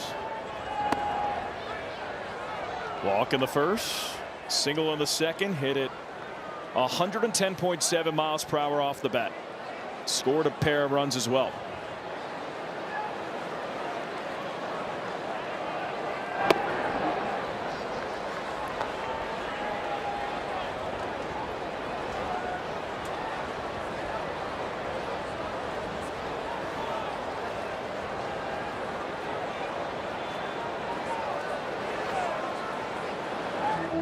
Another pause. Now Logan Gillespie came in the first.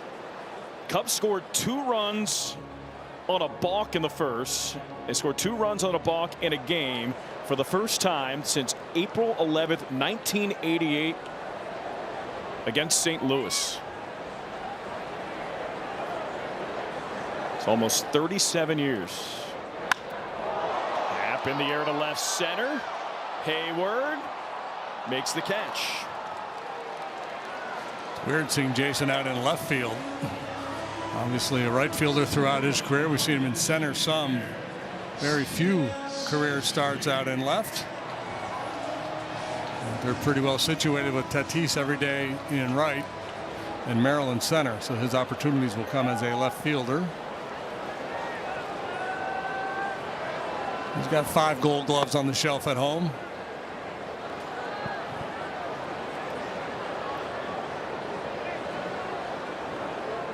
Wonder if he keeps them all in the same place or just has one for every other room in the house. Around the house, yeah. It's like find and seek with Gold Gloves. What would you do? You just put them around like? Yeah, I like that idea. Spread them around. So you wander into a room. Hey, look, it's a Gold Glove. It's like a scavenger hunt.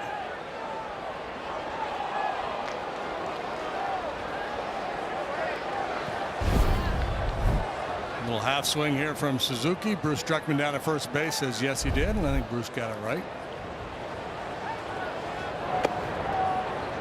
Sale looking for his first hit of the series. He's drawn 3 walks. Including one in the first and a run scored. Had that monster series in Sacramento.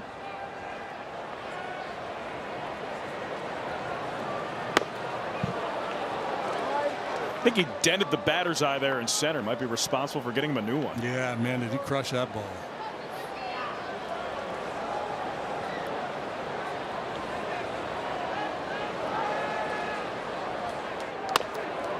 Draws another walk.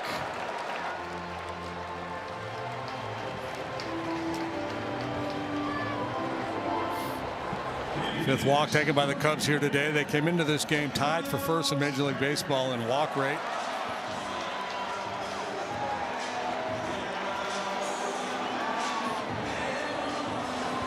Kyle Tucker, last at bat, 5th homer of the year. Tommy Edman on that list. I was joking yesterday saying Carson Kelly's Silver Slugger season 2025. Better look out for Tommy Edman there too. And, Suarez, I'm assuming it's no longer the case, but for a while there, all 5 of his hits were home runs. The only hits he had were the long balls. He had 4 of them against the Cubs.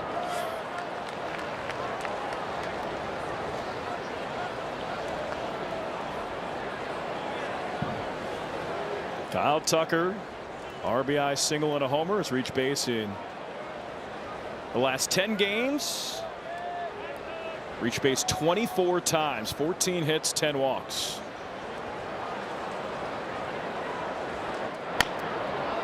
Tucker to first, Arise to second. They get one, throw to first, and it's a double play. Nice turn by the Padres. And the Cubs will wait for a second. Nothing. And they'll go down scoreless in the 4th. Nice play. Cubs lead 7-5.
Continues with a 3-game series against the Rangers. Be here for it. Get your tickets at Cubs.com/tickets.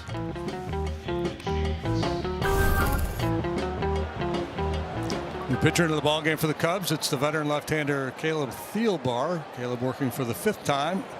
A couple of lefties due up here for the Padres, so he gets the call. He's the lone lefty in the Cubs bullpen.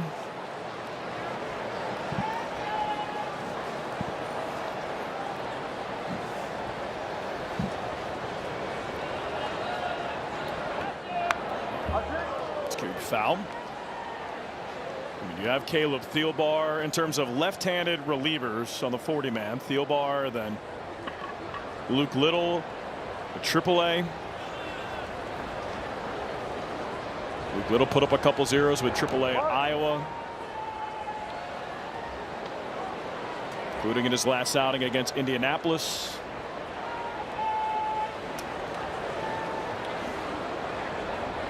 Powerful left-handed arm in Little, his season derailed last year due to an injury. He could be a fun piece. 1-2. Swing and a miss, strike 3.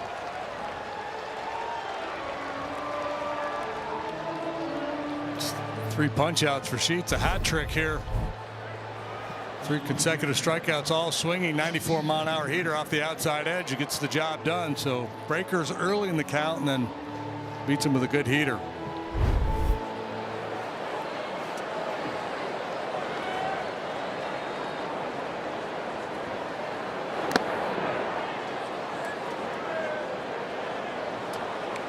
You said it was weird seeing Jason Hayward in left. It still startles my eyes looking at him in a Padres uniform and a uniform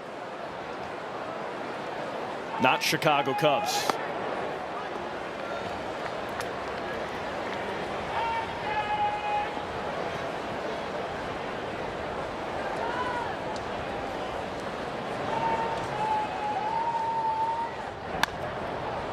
Hayward, shallow center. Dansby, 2 away.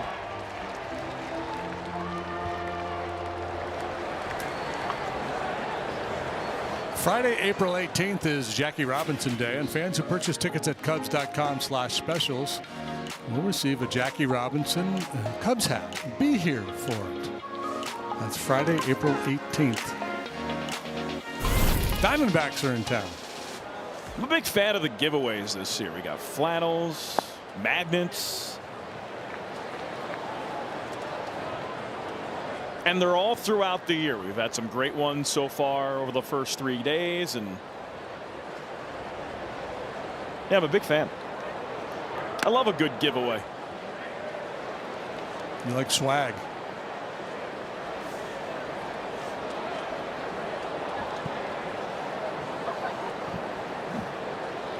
Who doesn't?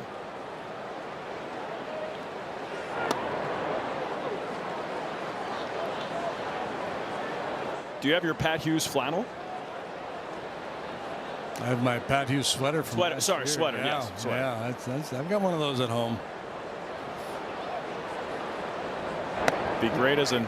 There might be one in the closet back there behind us. It comes in handy in a cold. Well, also it'd be great as an extra layer for the series that you just promoted against the Rangers. You're going to need more. It's going to be cold. It's going to be chilly tomorrow. They're calling for the feel like temperature tomorrow night to be in high teens. 2-2. It might be layer number 4 tomorrow underneath the jacket. And it's going to be a challenge for the guys out in the field.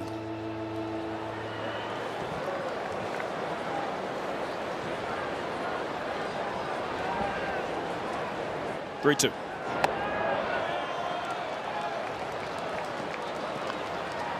Diaz walks.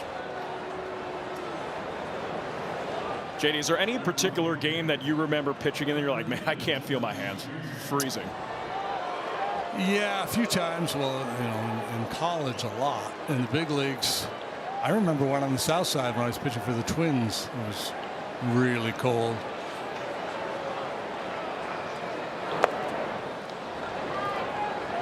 It's hard, especially guys like Thielbar who like to throw that breaking ball. You know, spinning the ball can be a challenge. And look, you know, he's not having any issues here today.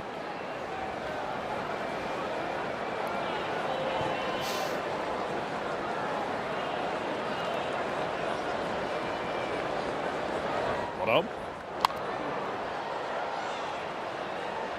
A foul in front of us. See the bird fly in front of the ball there? There was a bird that flew in front of that foul ball. Very close to making contact.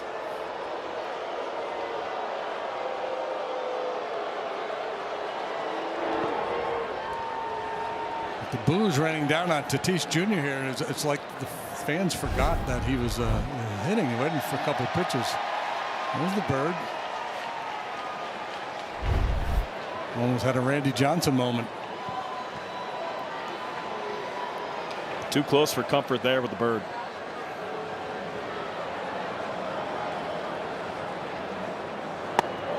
Randy Johnson once threw a pitch midway to home plate, collided with a bird and just blew it up. Dave Winfield one time in Toronto there were some dulls or something on the field during batting practice, and he threw a ball just to try to scatter them and hit one of the birds, and he ended up getting arrested. Not good.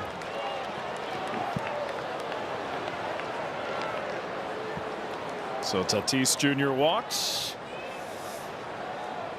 Yeah, not a good development here for Caleb. 2 quick outs, then back-to-back walks. And that's got the Cubs bullpen getting busy again. It's Julian Merriweather.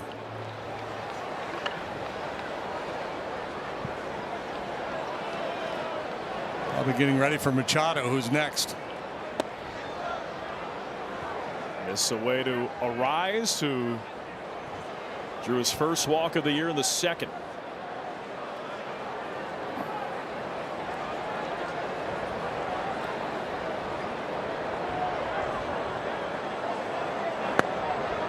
It's a strike. Now studying up on Luis Arise, so one thing that really surprised me, it's only 27. Yeah, he feels like a player who's been in the league. It might be because of 3 straight batting titles. Yeah, moving around too, changing teams. That's been in the league forever, but he's only 27. Maybe he feels older because he plays old. A throwback game. Yeah.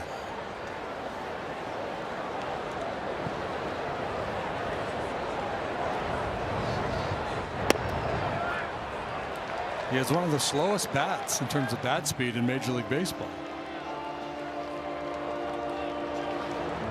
So doesn't generate a lot of exit velocity, just makes consistent contact.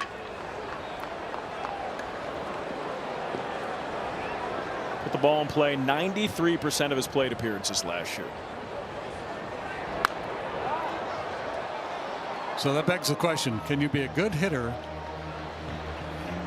but not a great offensive player? I mean, he's a high average hitter. That's kind of it. That's his game.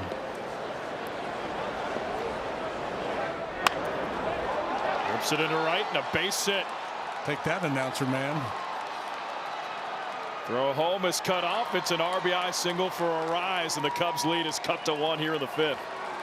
Just to answer my own question, with that skill set, he can be an important piece of a lineup. And again, it's he's not going to hit a bunch of home runs, not going to drive in a lot of runs, but I mean, he's like an old school number 2 hole hitter. Well, a guy you need to make contact, he's your guy. You know, back in the day, that guy would be asked to hit and run a lot. You don't see that as much in the modern game. Luis Arise says actions speak the loudest. RBI single. Cubs were down 3-0, up 7-3. It's now 7-6. Runners at the corners, 2 outs. And this pitching change is brought to you by Lakeside Bank. Lakeside Bank, it's about time. We'll take a break.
the Chicago Cubs. By Prevagen. Prevagen is the #1 pharmacist-recommended memory support brand. And by Wintrust, Chicago's bank. Big spot for Julian Merriweather.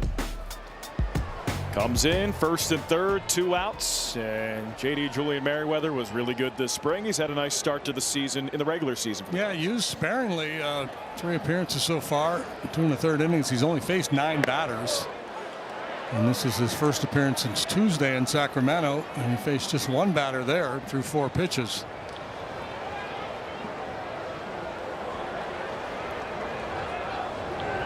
He sees Manny Machado.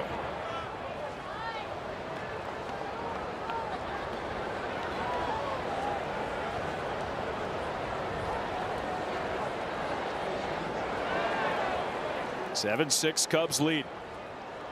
1-1. Swing and a miss. Bad pitch, good result.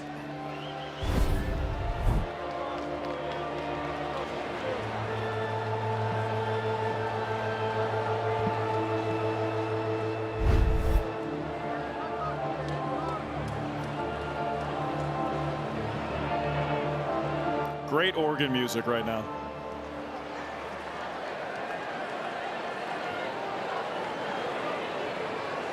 One-two. Oof. A real good pitch and a real good take by Machado as that one dipped just below the knees. A rise into second base with a stolen base. And base hit will give the Padres the lead.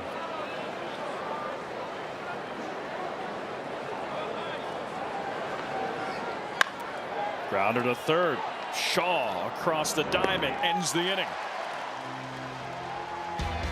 All right, our beautiful shots from our Megalodon camera powered by Nissan. Nissan makes cars that thrill. Experience the thrill yourself today.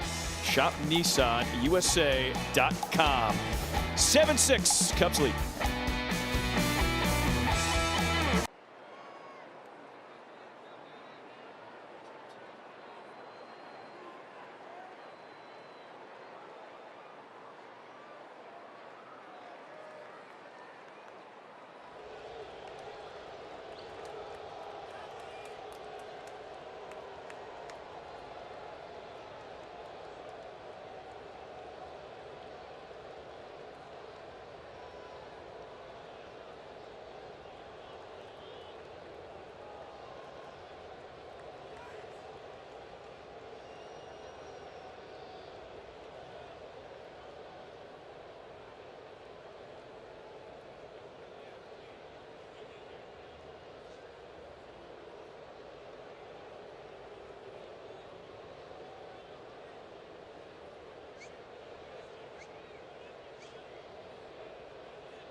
Now living in San Diego during the season, but in the off season he still spends his time here in Chicago, considers this city his home. And one thing about Jason Heyward, he loves giving back. He has such a big heart to make a difference, and that is being held out with the Jason Heyward Baseball Academy of 150,000 square foot campus that is on Chicago's west side.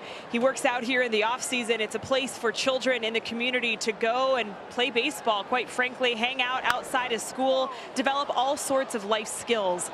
Heyward works out here in the off season, and this was on Thursday. He brought several of his teammates to the facility, hung out with the kids. He takes a real hands-on approach to being around the facility and being a real voice for these kids, and I just think it's amazing. We know how much he loves this community from all the time he's spent in Chicago, and he continues to make a difference in Chicago even though he's wearing a different uniform, guys.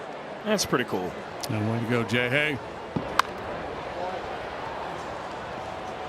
Quality human being there.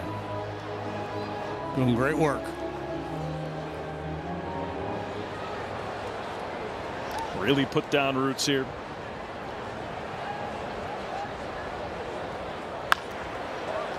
Line drive, slice foul. Well, probably ought to score a few more runs. Just a one-run game here. We're in the 5th. And what has been a wacky day at the ballpark. Battle of the bullpens now.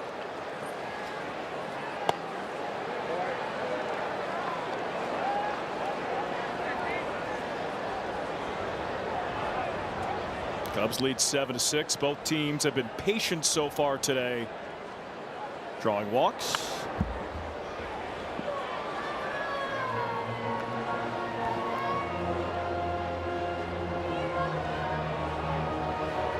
It was wacky in the first inning, a little bit in the second. It has stabilized since. Now that I said that, more chaos. Come on.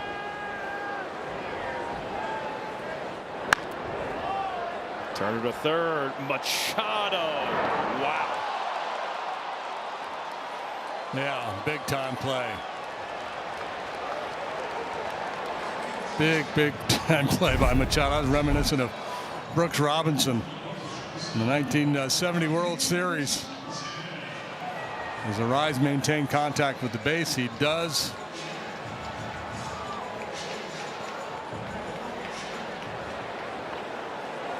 If not for Nolan Arenado, Manny Machado is held in a much higher regard. And we had this conversation pregame, and when you research Machado, you recognize how underappreciated, I won't say underrated because he's not getting paid like he's underrated, but underappreciated Manny Machado is as a player. He's durable. He makes plays like that defensively.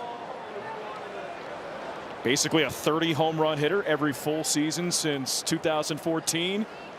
Look at the active WAR leaders. 57.9. Behind Trout, Verlander, Kershaw, Scherzer, Betts, and Goldschmidt. There's a routine play for Manning. He's on a Hall of Fame track. I mean, you look at some of the recent Hall of Famers and beloved ones, David Ortiz and Joe Mauer, and this was 2022 and 2024. Well, guess who has a higher WAR than both of them? Manny Machado. You take into account the normal regression for a player of his age. You know, he's approaching 2,000 hits. He's approaching 350 homers. And you said Hall of Fame track. I completely agree with you. And I wonder if he is regarded like that around all baseball circles and fan bases. I'm just curious.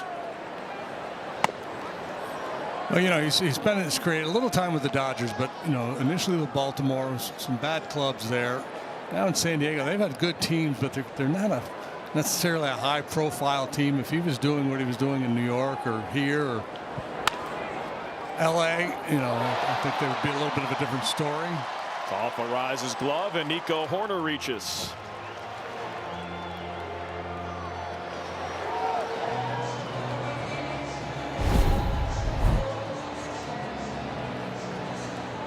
Big hop. I think it hit the cutout there and just really jumped on Arise. That'll be a base hit for Nico. And that'll be all, I think, for Gillespie here. Well, Gillespie gets a round of applause from his teammates. And this pitching change is brought to you by Lakeside Bank. Lakeside Bank, it's about time. Bottom 5, 7-6 Cubs lead.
True Stories presented by Jeff Vukovich, your local Nationwide insurance agent. Visit jeffvuk.com. Nationwide is on your side.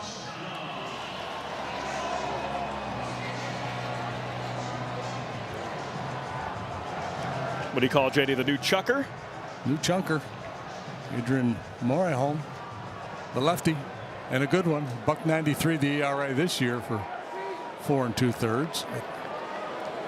Last year, 60 appearances. An ERA in the 2s. Nico immediately steals off him.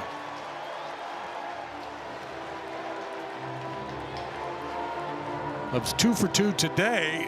15 out of 16 now in the stolen base department. Nico going out first move.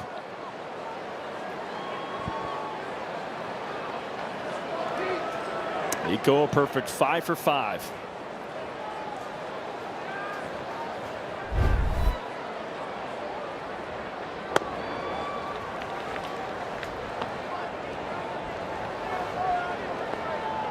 Cubs and Padres, 2 of the top 3 most aggressive teams on the base pass when it comes to stolen bases.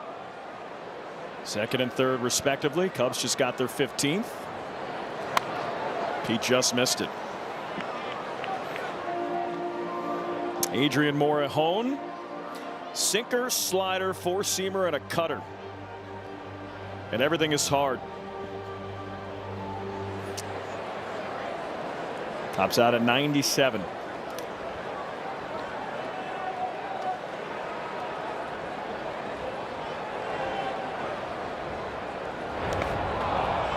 Swing and a miss. Throw to first, and Morejon does his job. Ends the inning. Cubs lead 7-6 as we go to the 6th.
On the mound, Cubs season ticket holder Kevin Stewart will win the $1,000 Tasty Trade jackpot. And guess what? He won $1K into his pocket. Congrats to Kevin for winning today's edition of Mound Ball presented by Tasty Trade. Stocks, options, futures, crypto.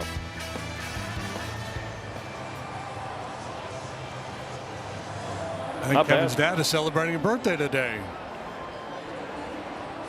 Happy birthday, Kevin's dad. HBD.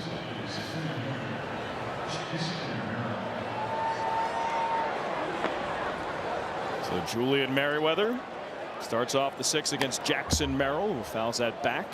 Jackson Merrill, first 2 at bats, strikeout, but then a 2-run home run to dead center.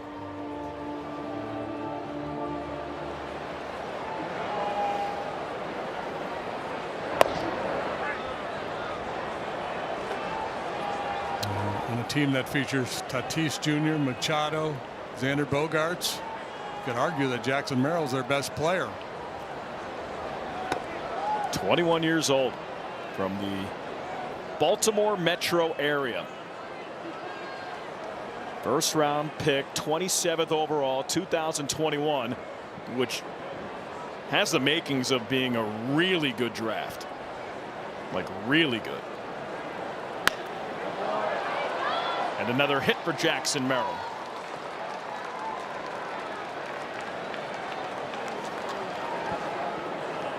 Speaking of birthdays, happy birthday to this young lady turning 7 today. She wants a Cubs W. Don't we all? She's got her Cub plushie. Happy birthday, young lady. See if we can get you a W.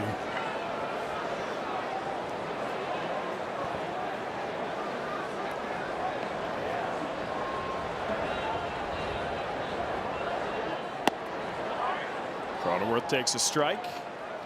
Hit by a pitch in the ribs, and then a hit in both the third and the fourth.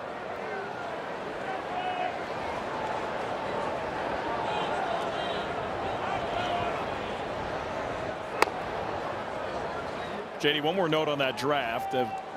That year, Jordan Wicks was the Cubs' first-round draft pick, but that draft had Matt McLean, 17th overall, Colton Cowser, 4th overall, Spencer Schwellenbach and James Wood as second-rounders, Mason Miller a third-rounder, and a couple really good starting pitchers in the 4th, 5th, and 6th round. Then he Bryce Miller, Tanner Bybee, and Brian Wu. Who was in the first round of that draft? So Henry Davis was 1-1.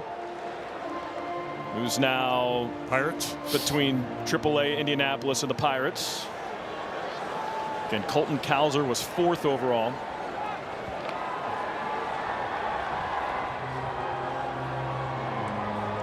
And Matt McLean for the Reds, a player who I really like.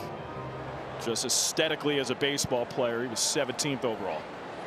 First rounder out of UCLA.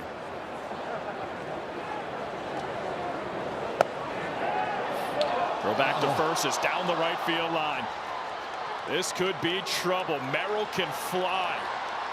And he gets to third on the throwing error.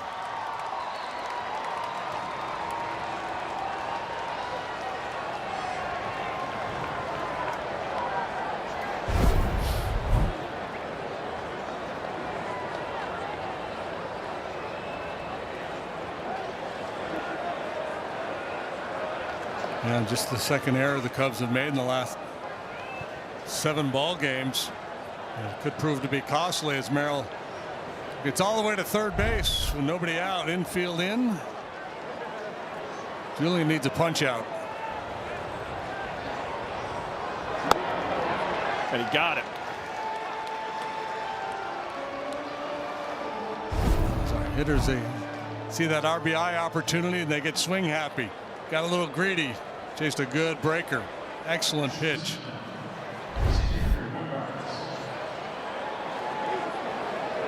So one big strikeout, 2 more outs to go here. Hopefully without giving up a run for Julian Merryweather. Cubs up by 1, 7-6, top 6. It's a good breaker today. He's got good stuff. He's an interesting guy because he's got that big arm, and but he has a starter's mix: fastball, breaking pitch, and changeup. All quality offerings. Last year, kind of a lost season for Julian due to injury.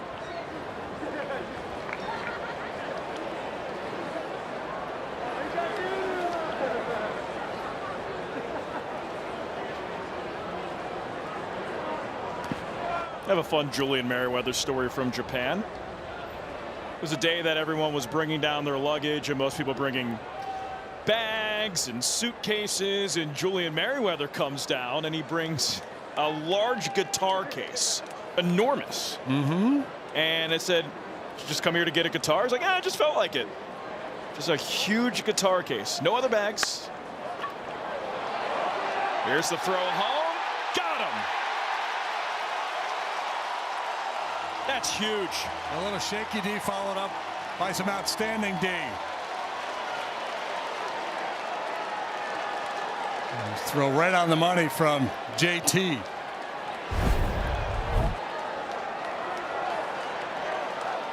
Merrill going on contact. Good swipe tag. No challenge coming from the Padre dugout.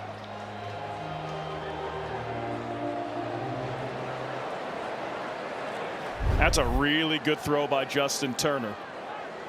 Playing sporadically and trying to alleviate concerns that people might have about the defense. He's so valuable offensively. But if he plays against left-handed pitchers and play first, you have to make plays like that, and he did it. And it looms large.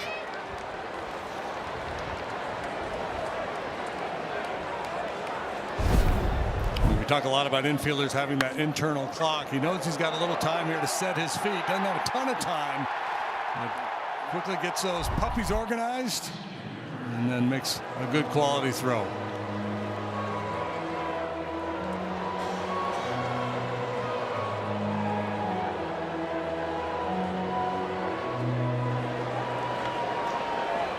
So first and second, 2 outs.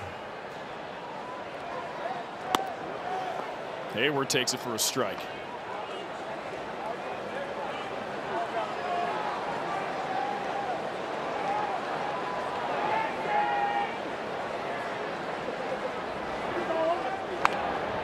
It's a cue shot foul. Second day in a row, the Cubs have cut a runner down at home on a play like that with the infield in. Yesterday was Dansby Swanson making the play.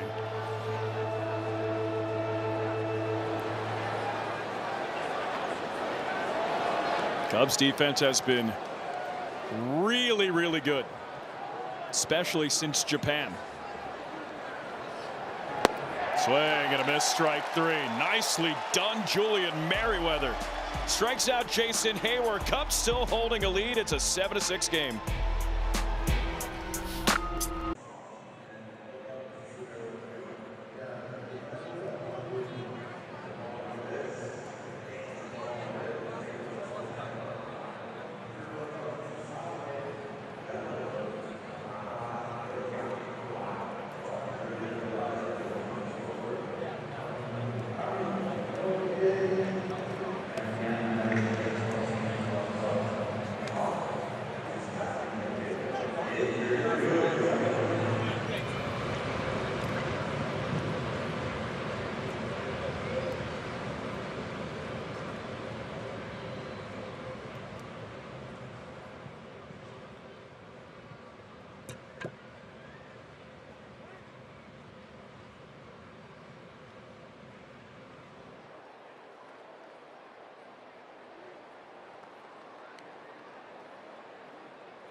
The people who roam these halls every single day. And for 41 years, Tom Hellman, also known as Otis, worked here. For 23 of those, he was the home clubhouse manager, and he made a lasting impression on every single person that he came into contact with at Wrigley every single day. Unfortunately, we lost Otis last January, but his legacy still lives on. And today it was really special because the home clubhouse manager's office was officially dedicated to Otis. It was an honor that his family learned about on this day last year, and today they officially made the dedication. So here's a look outside of the home clubhouse manager's office, officially dedicated to him. It's a gorgeous plaque that will be there forever. His family is in attendance. His wife Mary, daughters Hannah and Lena, son Theo here. Great photo of all of them. And then there was a even larger group that was there to celebrate just the legacy of Otis, and anyone who knew him, loved him. Danny Mueller, who's the current clubhouse manager, was heavily influenced by Otis. So his legacy lives on in a multitude of ways, but what a special honor for him to forever be commemorated outside of the office he spent so many years, Alex. Also in that picture is his brother Tim, who works in the clubhouse. We're kind of doppelgangers, Tim and I. Otis, yeah, he was one of a kind, man. Never had a bad day. This is a special place, and he's held in especially high regard. And gone way too soon. Just so much fun. Anybody, you know, he's been in the home side for a long time, but back in my day, he was on the visiting side, and everybody loved coming to Chicago and seeing Otis.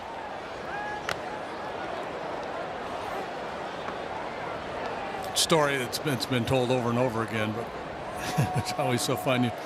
You would come in, and as the team was coming in off the bus, Otis would be yelling, "Here come the Astros, my favorite team in the National League." And then on getaway, as you're packing up to leave, he'd be writing on the chalkboard, "Welcome to Philadelphia Phillies, my favorite team in the National League."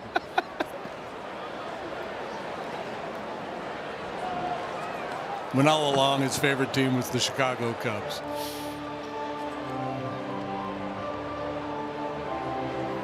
You learn quickly that a clubby's favorite team is a team that tips the best. Yeah, and you know, on the visiting side, he didn't have a lot to work with over the years. It was so cramped.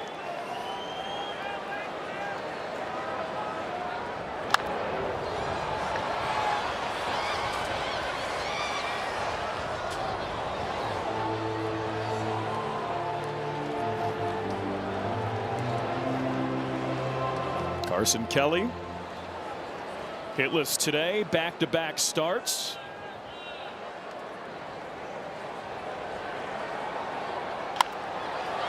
He fouls that away, and JD with the catching position for the Cubs, we've seen more of a rotation. You know, Kelly will play him, I will play, Kelly will play him, I will play, and now Kelly gets started on back-to-back days. Yeah, that's what, you know, I asked Craig Counsell about in spring training what his plan was with the catchers, and he said, we're just going to play them both. I mean, and we'll see if somebody, you know, really outperforms the other. He will kind of become the primary catcher, but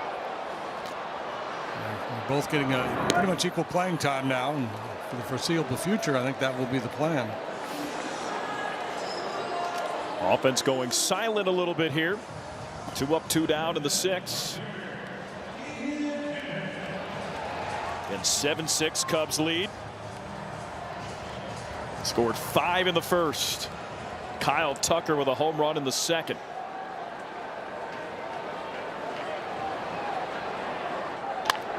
That deep down the right field line, twisting foul and into the seats.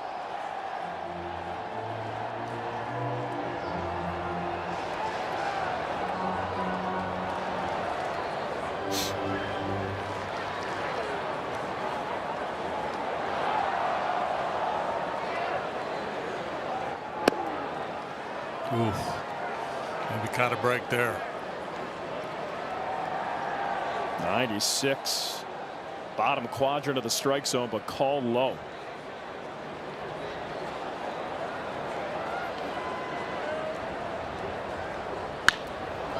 And it's it hard to short, but right at Bogarts to first, and it ends the inning.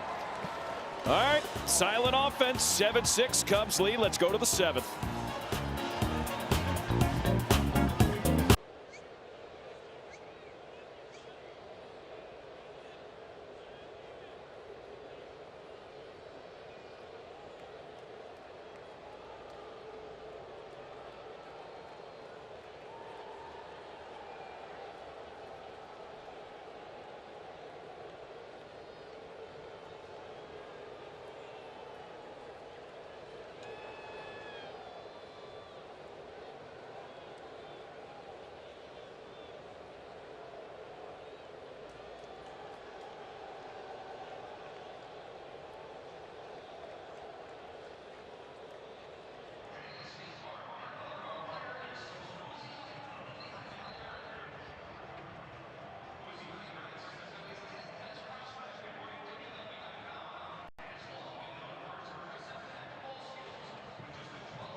Cubs lead 7-6. There's a little man posing for a photo with Clark, having some fun at the old ballpark. We got people dancing. And we got PCA running fast. Saturday, April 19th, Cubs, Diamondbacks, 1:20.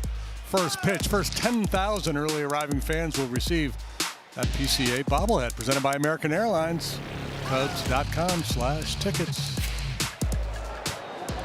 I just love how the helmet comes off. JD, watching you putting it back on and putting it on backwards, it was funny. I enjoyed it. So it's a handy little toy. It's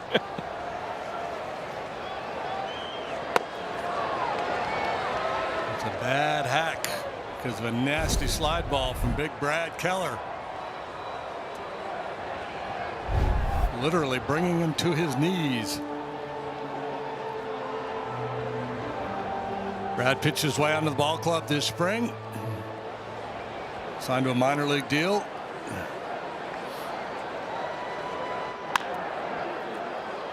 Right to Shaw, to first. One away. You know, fans in Illinois can purchase Cubs Charities 50/50 raffle tickets starting at 10 a.m. through the end of the game at Cubs.com/raffle or from a raffle ambassador here at Wrigley Field through the 8th inning. We invite your participation. Jackpot usually gets up there. A lot of people, a lot of money. Good cause. Cubs Charities does great work in the community. Do it, guys. Win it for those who can't. We've talked about this before. I've never won a raffle. Never. Some people are lucky. Some people aren't. I am in the latter. Yeah, your NCAA bracket got Just blown up last. Busted. Yeah. Gone.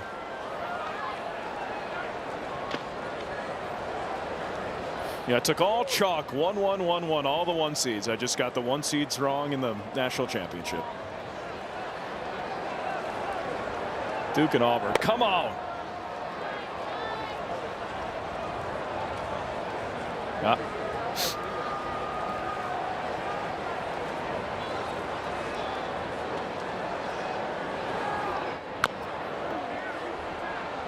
Chopper. Shaw waits and it goes foul. You know, I obviously wasn't upset, but the results were unfortunate yesterday. But I can guarantee there is one player in that Cubs locker room who was upset. Dansby Swanson. Big Duke guy, right? Big Duke fan. Duke guy. Now we saw some of the highlights for Dansby yesterday in his basketball playing career. Pure stroke. He could shoot it. Yeah. Little JJ Redick. Some Steph Curry. It was an improbable comeback. Duke was up by 14 at one point, if not more. They're up by 9 with under a minute left. Did not go well for the bracket. Really unfortunate. Had that shot of Coach K in the stands, and you know he wanted to get into that timeout huddle. Could plan an inbound play. Come on. Swing and a miss. Brad Keller. 97-mile-per-hour heater. Let it eat, big fella. I mean, challenge fastball just blew it right by him at 97. You and Boog talked about Brad Keller being part of the trust tree by the end of the year. I happen to agree. Do you agree? Potentially. Yeah, you know, I would think long before the end of the year, the way he's going along.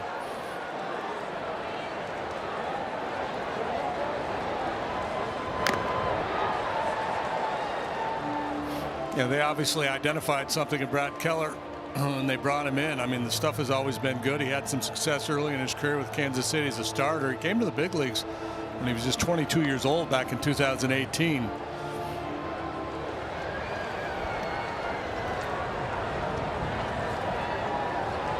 He fires.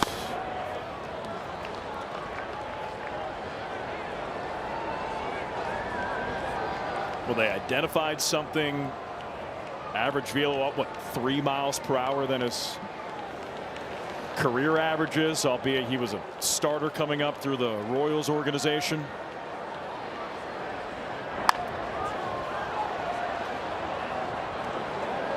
Best year prior to his time with the Cubs came back in 2018. 9-6 with a 3.08 ERA. 41 appearances, 20 starts. Arias to third. Shaw to first. Not in time.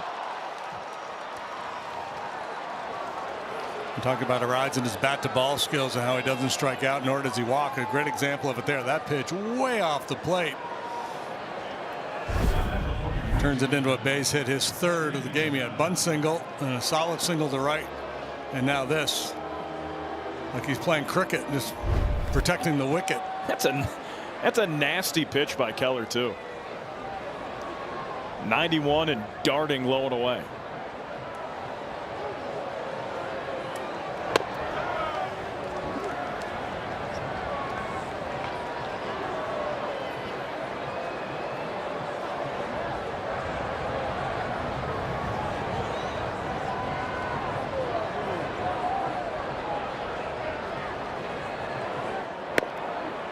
It's a strike. I was trying to think who Brad Keller reminded me of, and it's not as much of a starter versus reliever, just body type, way that he throws. Remember Brad Penny? Sure. Kind of reminds you of Brad Penny. Yeah.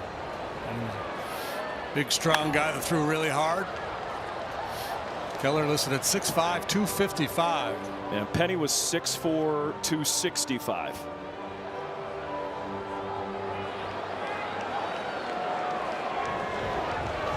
That's the comp I could come up with. He was more visually than anything. Swing and a miss, strike three. Brad Keller, nasty. Scoreless seventh. And the seventh inning stretch is brought to you by Budweiser. This Bud's for you. For today's stretch, please direct your attention to the left field video board as Harry Carey leads us with "Take Me Out to the Ball Game." Let me hear you. Good and loud.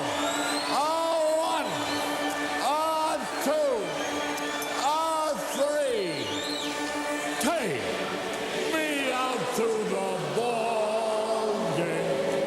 Take me out to the crowd. Buy me some peanuts and Cracker Jack.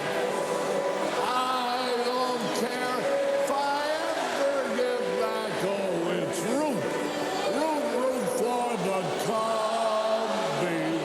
If they don't win, it's a shame. For it's 1, 2, 3 strikes, you're out at the old ball game. Hey! Boy, you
Fan of the game is brought to you by Mike's Hard for the love of lemonade. There she is, bundled and ready for a Cubs victory. She's got her Cub mittens on, her Cub jersey, her Cub hat, her Cub blanket. She's got the whole kit. Color coordinated.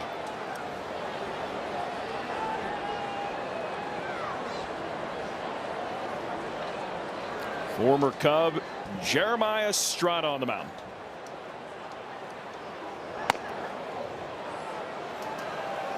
Estrada has become a very important piece of this talented Padre bullpen. Off to a good start this year, 4 appearances, and has yet to allow an earned run.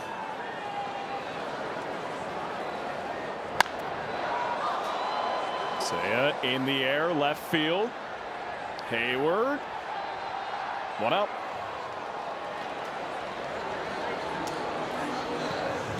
Folks, stream every out-of-market game live or on demand. Plus, stream MLB Network 24/7 for the entire season. Blackout and other restrictions apply. Visit MLB.tv for details. So here's a fun matchup. Jeremiah Estrada against Kyle Tucker. Estrada, a waiver claim by the Padres from the Cubs back in November of 2023. Really blossomed last year, and that's a big reason why right there, that split finger pitch to go along with a 98-mile-an-hour heater. Tough combination. Well, he credits the Cubs pitching department for getting him started on the splitter. Also calls it a chitter, which is a mix of a cutter splitter grip.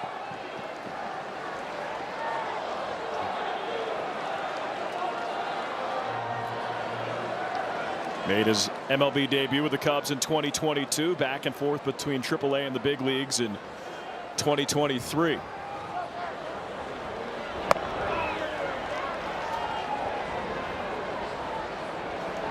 Estrada's average fastball velocity this year 97.7.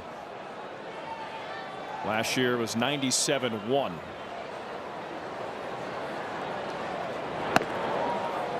And Tucker just doesn't chase.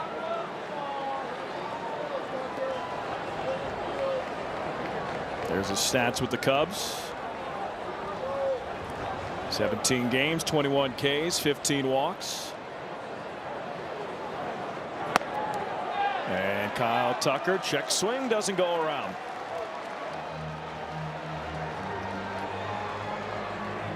Second at bat of the day for Kyle Tucker back in the second inning. He hit his first home run here at Wrigley Field on a fastball that was up above the belt. He's driven in 3 here today. Kind of becoming a typical Tucker day. Couple of knocks, drive in a couple runs, been on base 3 times now.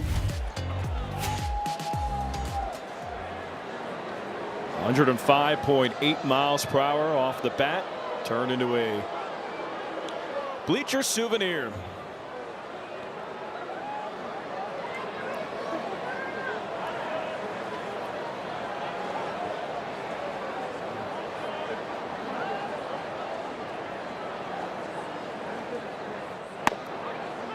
Turner takes a strike. Justin Turner with the play of the day so far defensively for the Cubs.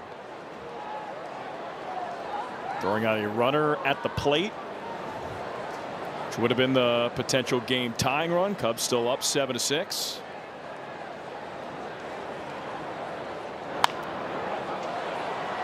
Justin Turner, 198 career big league home runs.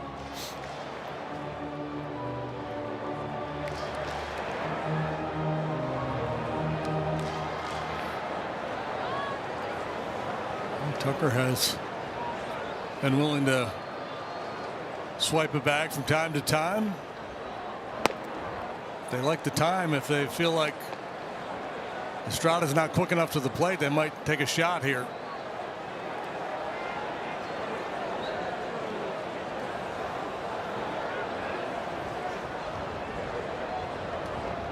One, two.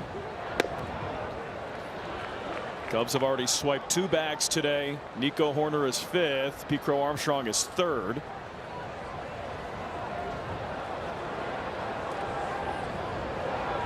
Kyle Tucker, 30 stolen base season in 2023. Swing and a miss. 96 up and away, and Justin Turner down on strikes.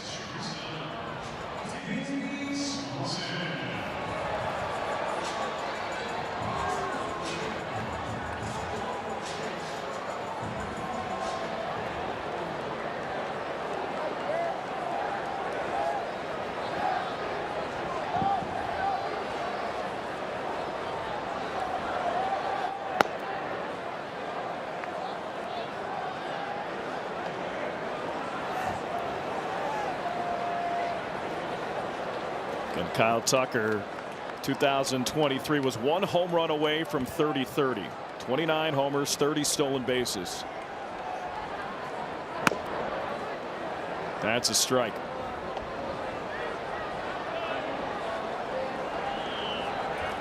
When you look at his baseball savant page, it has him as a below average runner just in terms of sprint speed, but he has been a good base stealer. And we talked about that a little bit. You don't think of Kyle Tucker as a burner, but there are guys who, again, don't grade out as above average base runners and still steal bags. Jose Ramirez. I mean, you wouldn't call him a burner. You wouldn't call Tucker one either. No, again, like according to their sprint speed metric, he's a below average runner. 97 steals in his career. He's only been caught 13 times. So he just, he's good instincts out there. He picks his spots.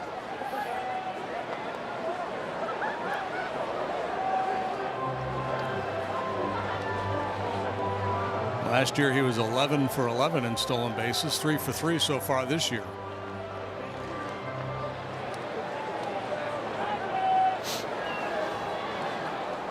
One-two count to Dansby Swanson. Swing and a miss, strike 3. Jeremiah Estrada, scoreless frame, will go to the 8th. 7-6 Cubs lead.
By Wintrust, 7-6 Cubs lead here in the 8th. Kyle Tucker 2 for 3 home run, his first at Wrigley Field as a Cub. He's driven in 3. Cubs with 4 consecutive games with 7+ walks, adding to their Major League Baseball lead. It was really fun early, JD. It is. It felt like it was going to be a 13-12 game with exactly. 19 walks and who knows what else. But bullpens have kind of calmed things down here a little bit, and now Porter Hodge on to work the 8th. And so far, so good for the big right-hander. I mean, there's been traffic with the bullpen arms, but the chaos has stabilized. Jackson Merrill up 2 for 4 today. Hodge 3-0. Ball 4 and the leadoff batter aboard.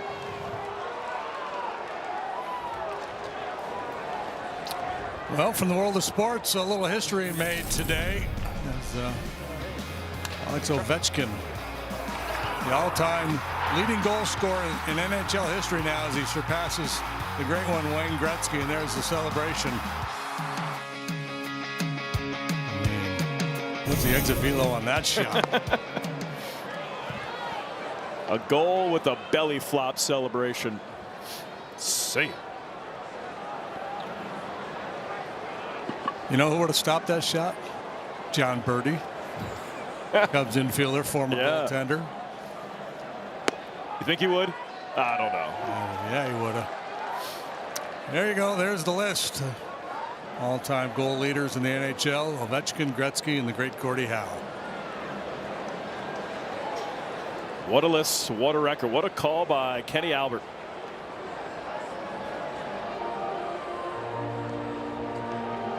was the Gordie Howe hat trick, a goal, an assist, and a fight. It's a fun hat trick. I mean, you're the hockey guy. You're from upstate New York. Ooh, good pitch. You get it? You call it? Yep. It was kind of a late call.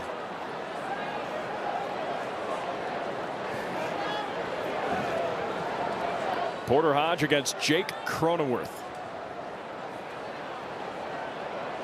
1-2. In the air to center. PCA. 1 out.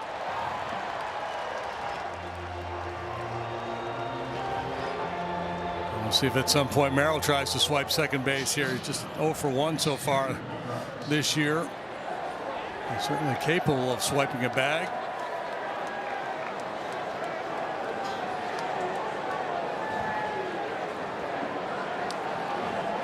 Porter worked in the ballgame Friday, just 15 pitches, and he had not pitched since Tuesday prior to that.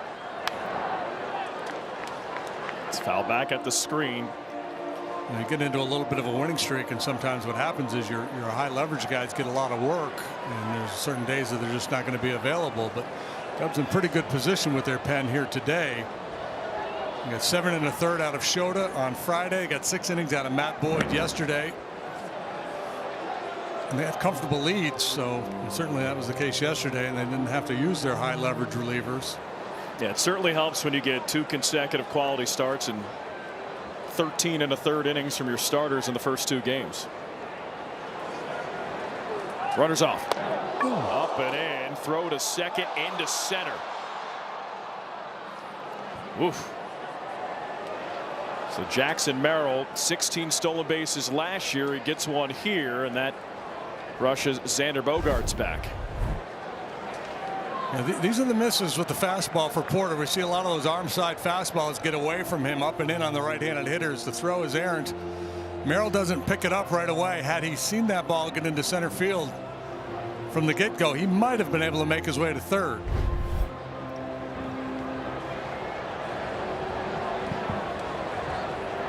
So potential game-tying run in scoring position. 1 out, 8th inning. 7-6 Cubs lead. Hit out to left. Happ in. Makes the catch.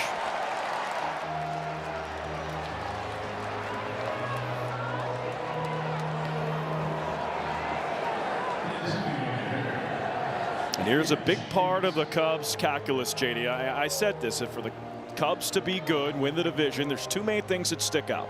Kyle Tucker needs to be Kyle Tucker, and the bullpen needs to be better this year than they were last year. Kyle Tucker has been Kyle Tucker today. Can the bullpen make strides?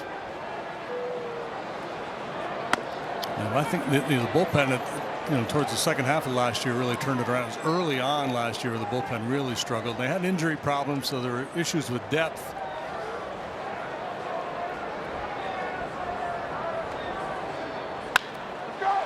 Hit out to right field, and that's a base hit. Merrill rounds third, scores, and we're tied at 7.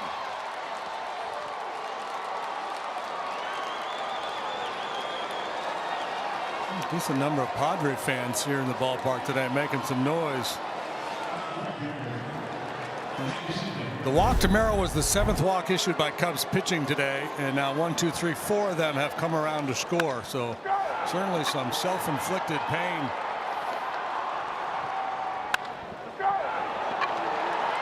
And the stolen base pays off. Hayward late on that one.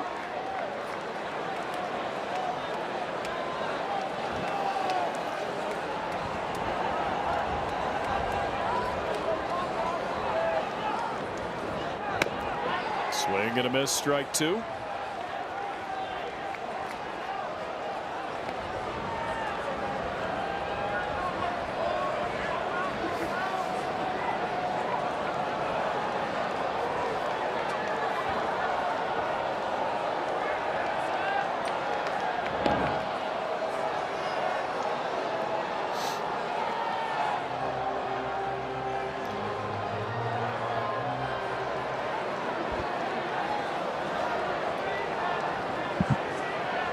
Corner Hodge, 0-2 pitch.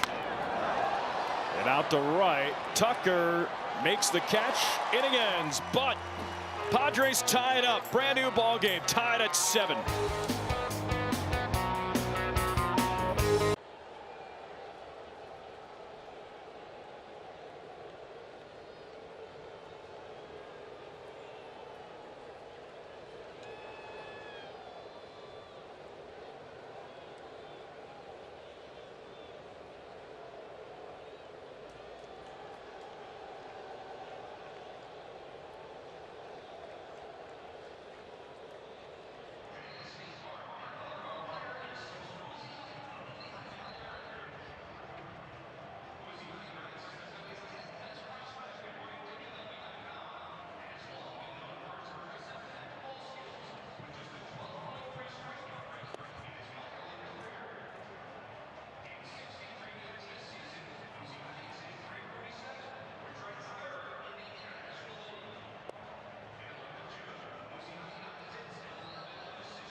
Seven, bottom 8 here at Wrigley Field. Brand new ball game.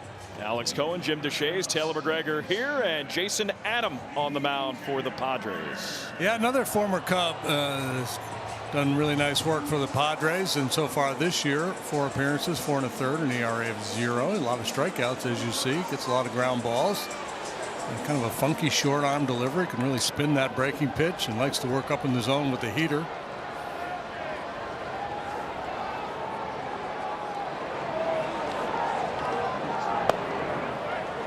Nico takes it low and away.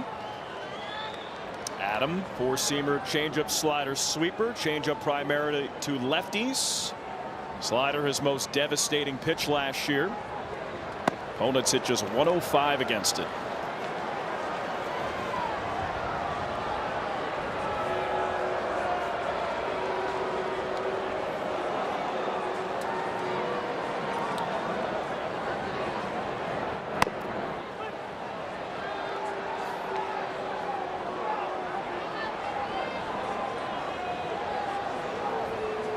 Nico 2 hits today.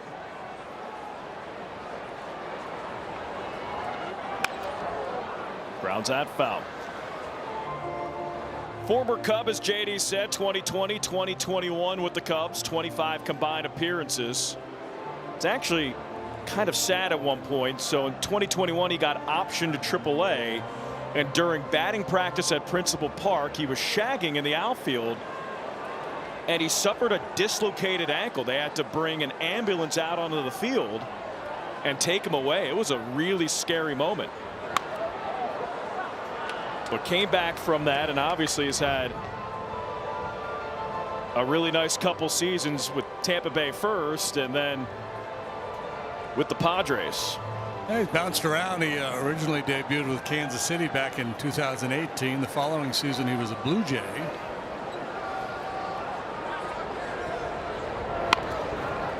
Nico grounded to short. Bogarts bobbles. Nico's safe.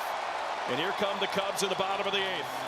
Bogarts trying to make the barehanded play there. Boy, not easy on a cold day like this. And he might have been better off trying a little two-handed grab and flip. I'll defer to him. He's a big league shortstop. But that's a really difficult play. Especially with Nico, runs well down the line. Yeah, I'm sure that impacted his decision to try to make that barehanded play. I think in hindsight, he might have been better off trying to glove that ball. Manny Machado is parallel to the pitcher's mound in at third.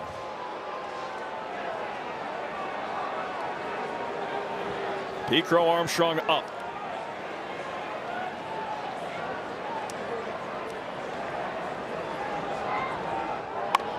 Lays it down towards first. Well done. Horner to second. Cubs have a runner in scoring position. Less than 2 outs here in the 8th.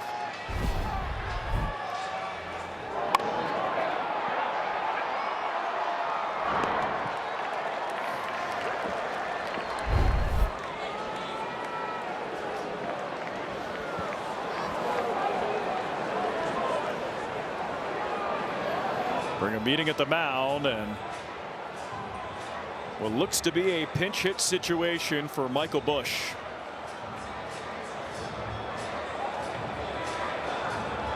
Remember, Justin Turner came in for Busch game 1, came through with an RBI single. That was earlier in the game. With Ruben Abel, the pitching coach, out to go over the scouting report on Michael Busch.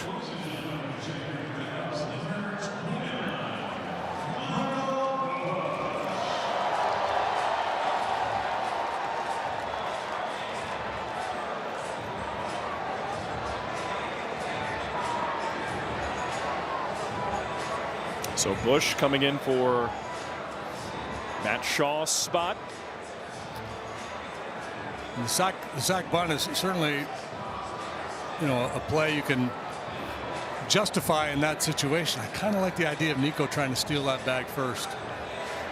Just hate to give up that out.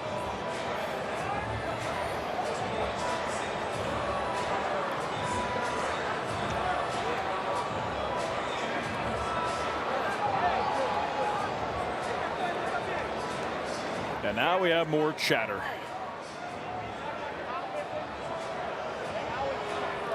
We had this a lot in the first and the second inning.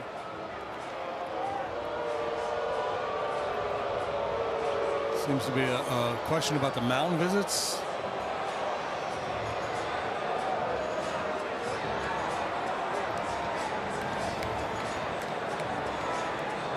Two piece.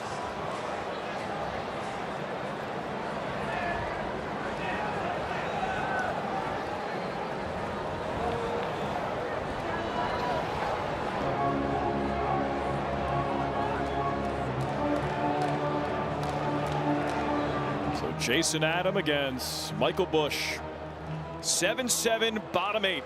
Runner at second, 1 out.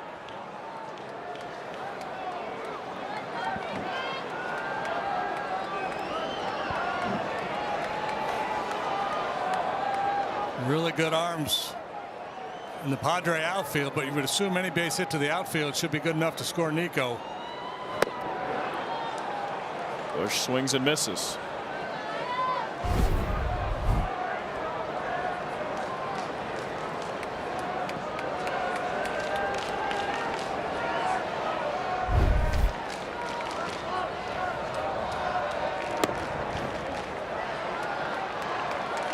Remember, Cubs were down 3-0.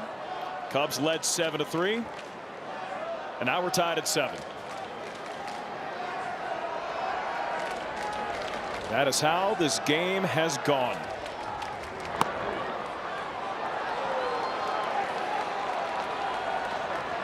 Good take. Diaz holding that one an extra beat. I assume he's going to go back to that slider here.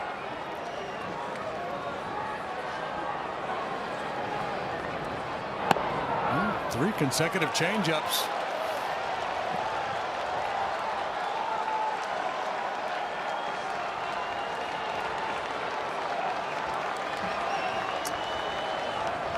Well, he's got a base open.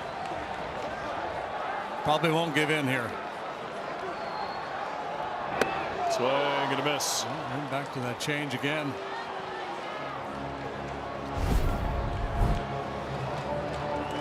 Where you got to be careful as a pitcher. If you're trying to pitch around a guy and then all of a sudden you get that second strike, there's a tendency to want to get a little greedy and challenge.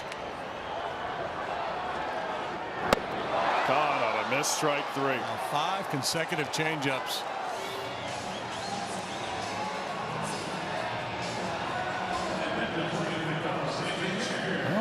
Jason featuring that pitch much when he was with the Cubs. Remember the spinner, the real good breaking ball.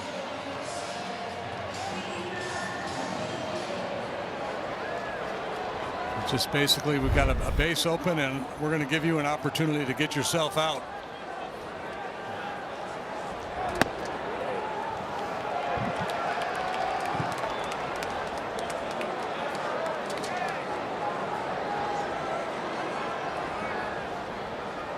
Adam came into the game throwing 30% changeups.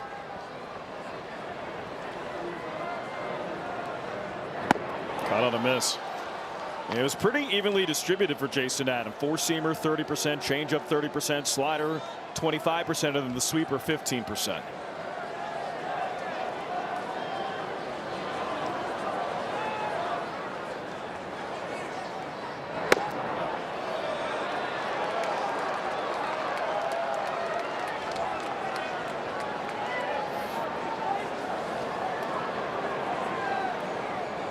Two-one count to Carson Kelly. 3 hits yesterday. I'd like to have one here today.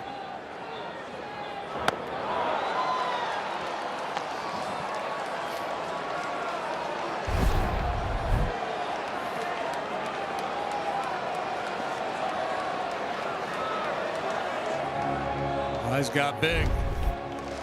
Good slider from Adam.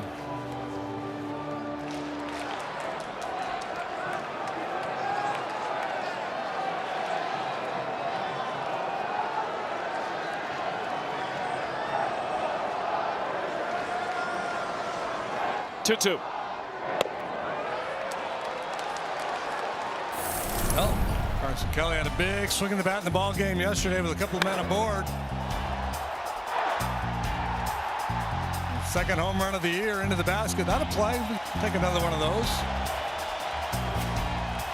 Crowd on their feet. Settle for a little RBI knock.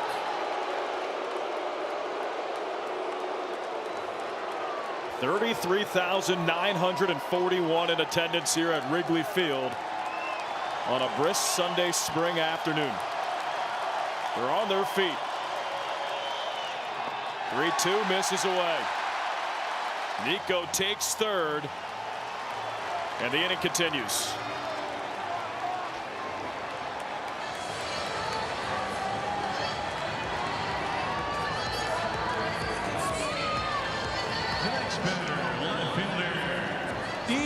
Ryan Presley is up in the pen. He'll have the top of the ninth.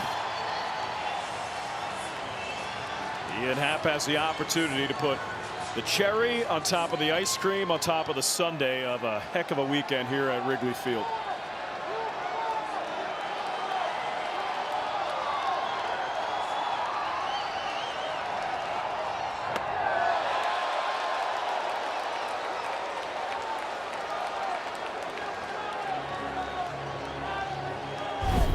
The lefty in the box, he goes back to the changeup, and this one way off the mark.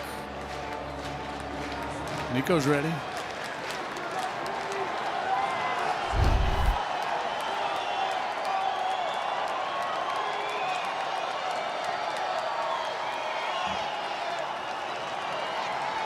One up.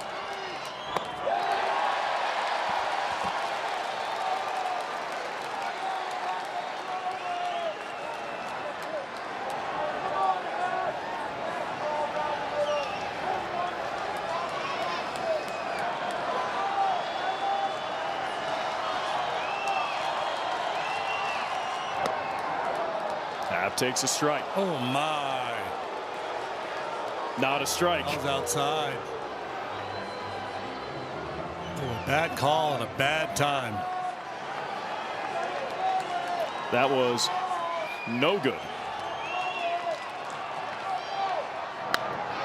Ian out to left. Hayward makes the catch. Rally ends. Ian Happ flies out. It's 7-7 as we go to the ninth.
Cubs a new pitcher, and it looks like it is Ryan Presley on the mound. Yeah, Ryan out for the 6th time. Former Astro. Not a save situation, but it's a tie game at home in the 9th, so the closer gets the call. Gage Workman, sparingly used here during the regular season, comes into play 3rd after Michael Busch pinch hit for Matt Shaw in the 8th.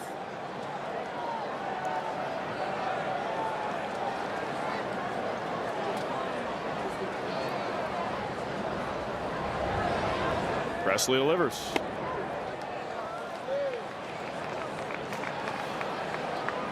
Presley has converted all 3 of his save opportunities this year.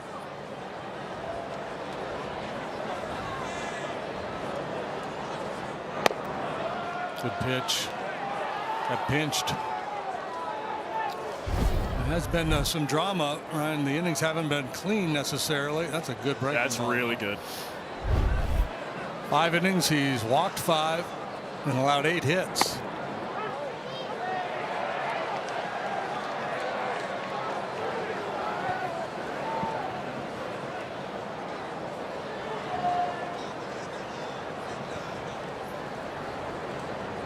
Two-one. Nicely done. Okay. So the zone's a little big, huh? Gonna call the high one, not the low one. Call to strike a ball, call to ball a strike. Evens out for the moment. 2-2. Plus, they got the save on Friday, striking out Jake Cronenworth to end the ball game with the tying runs in scoring position. After a bunch of breaking pitches, he threw a 94-mile-an-hour fastball through the heart of the zone, and Cronenworth couldn't pull the trigger on it. And there's another leadoff walk. Boy, that's been a problem for this bullpen. And the leadoff walk in the 8th that led to the tying run.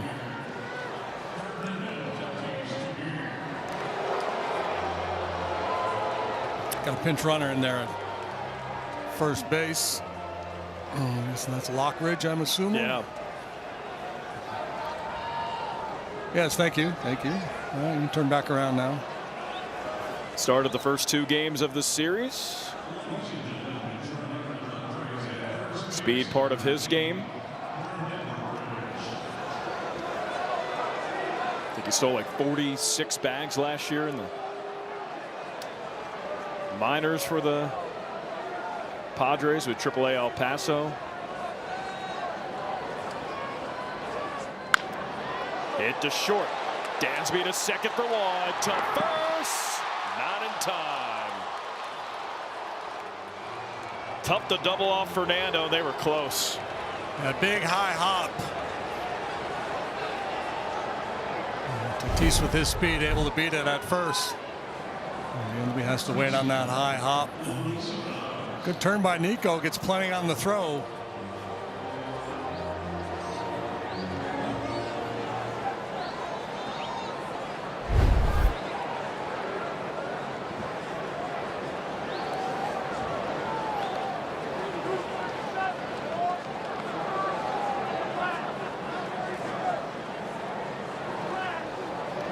Slight delay because they were pointing at the bat boy to go behind the tarp. Sorry, one of the ushers. Somebody.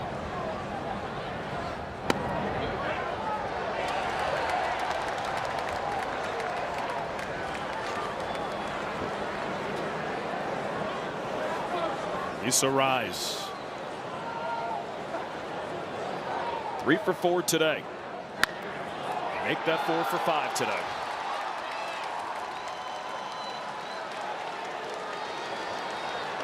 He's going to get his hits. No doubt about it. He came in hitting just $176, so you knew it was just a matter of time before he started to find some holes.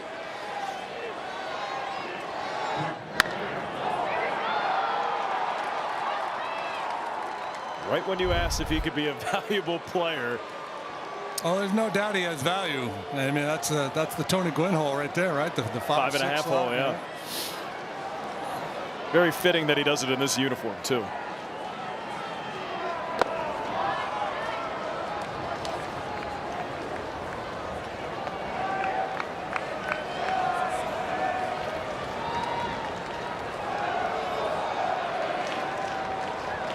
2 on, 1 out.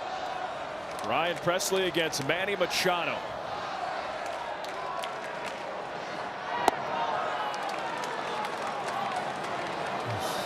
Working that fastball down below the knees, trying to get a ground ball here. Started 0 for 16.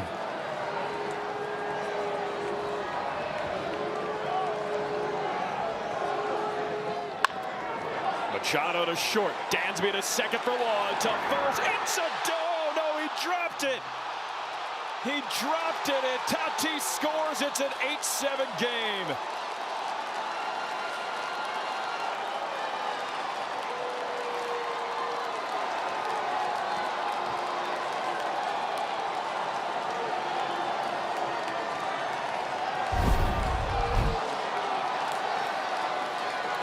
Well, let's take another look. Boy, they had him. He just clanked it and wasn't on the bounce. It'll be an error on Turner.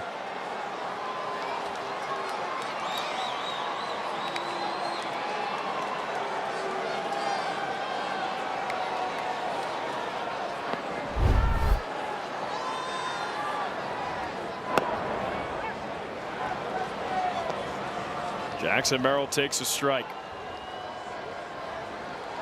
The second error for the Cubs here today. The throwing error earlier on Carson Kelly. That did not hurt them. That's in terms of scoring a run.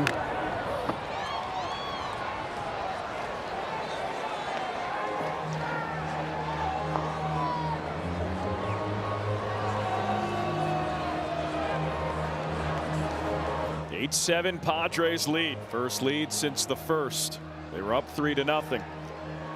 Cubs scored 5 in the first. Then 2 in the second. Led 7-3, and it's now 8-7.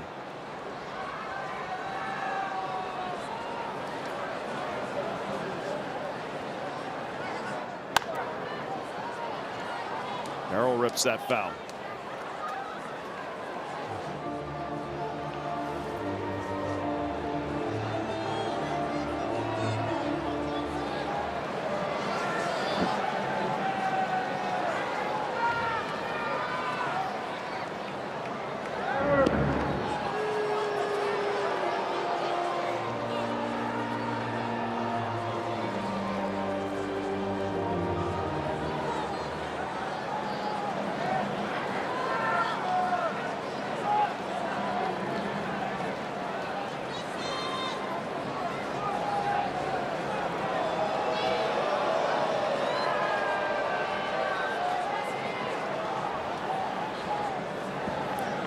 Presley is allowed a walk, a single, deuced a couple ground balls. Runners off, no throw to second.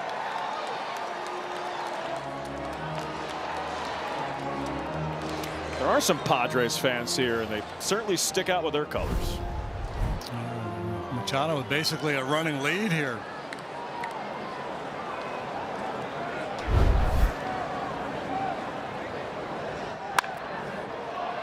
Grounds it to Swanson to first, ends the inning. But the Padres get the go-ahead run. It's 8-7. Cubs down by a run. Will go to the bottom of the ninth.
trail. Bottom 9 here at Wrigley Field.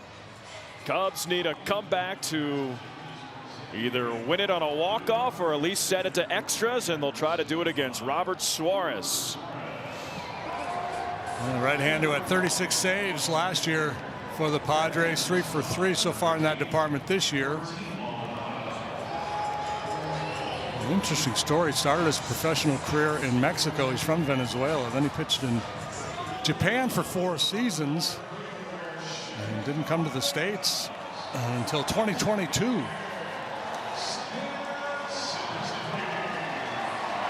pitching now at the age of 34. 36 saves last year.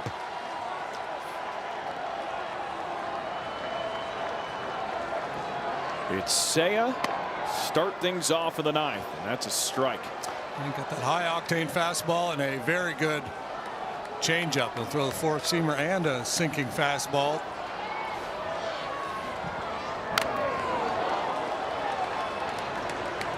Walks have been a big story in this ball game, including the comeback by the Padres. Leadoff walks in each of the last 2 innings, leading to first the tying run and then the go-ahead run.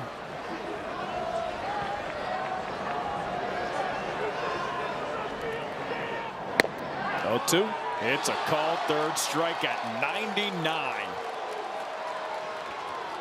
Suarez not wasting any time on the attack.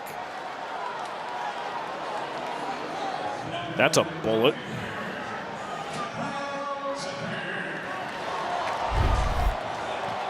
Well, got the right man up there.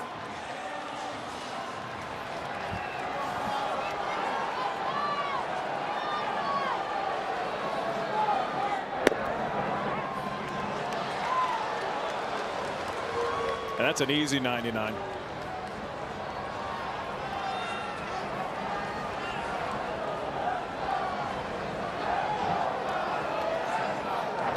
Tucker swings and misses. And Suarez, when most kids are in their early 20s on a track towards professional baseball, they're already either in college or pro ball. This guy was in Venezuela working in a grocery store.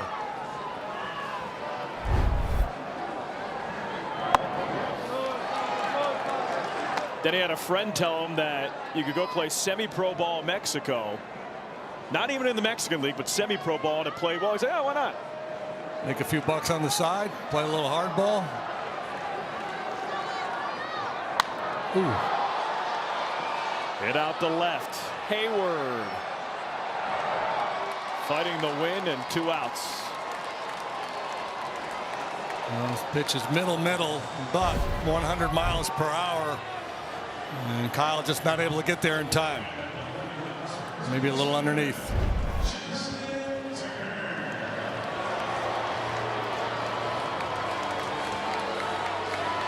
Cubs down to their final out.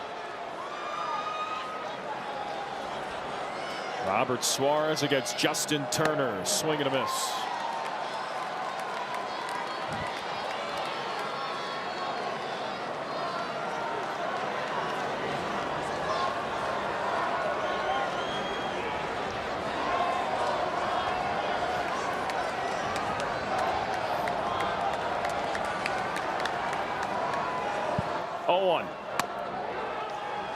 Got it. Side.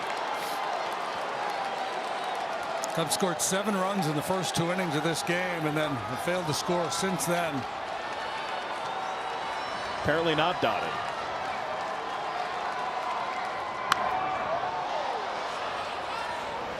You called that right away. I thought it was a strike, and you figured out very quickly that that was a smidge outside.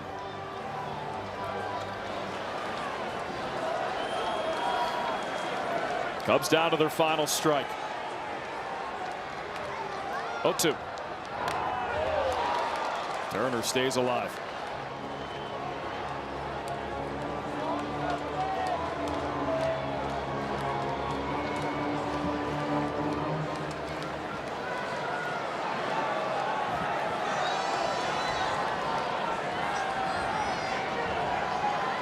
Suarez gets his sign. 0-2.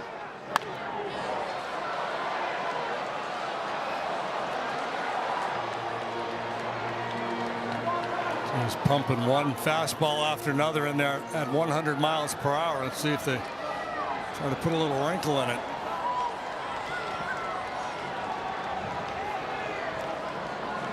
Two. He just tried to throw it harder. Yeah, no wrinkle.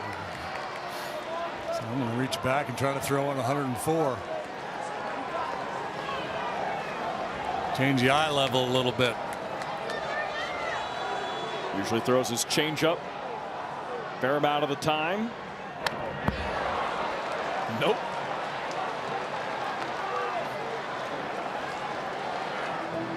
They call it good old number one. You hit it, you can rename it.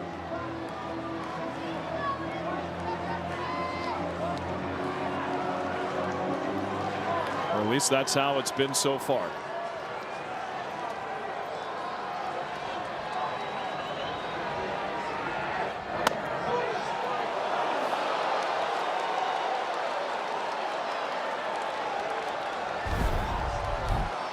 Taking a shot at that outside corner at 99. A good take by Turner.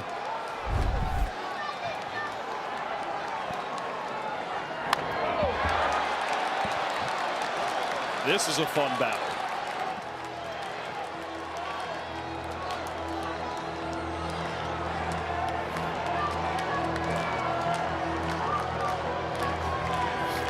It's like Alex Cohen's third grade report card right there.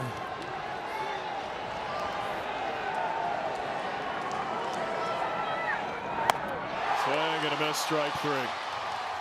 Well, he didn't change up, but he changed location. He ran that fastball in on the hands, and Turner not able to get there to get a piece and stay alive, and a frustrating loss for the Cubs today. Crazy game early, and just the inability to add on after putting 7 up in the first 2 innings. And shaky work by the bullpen towards the end. The walks really coming back to bite the Cubs here this afternoon.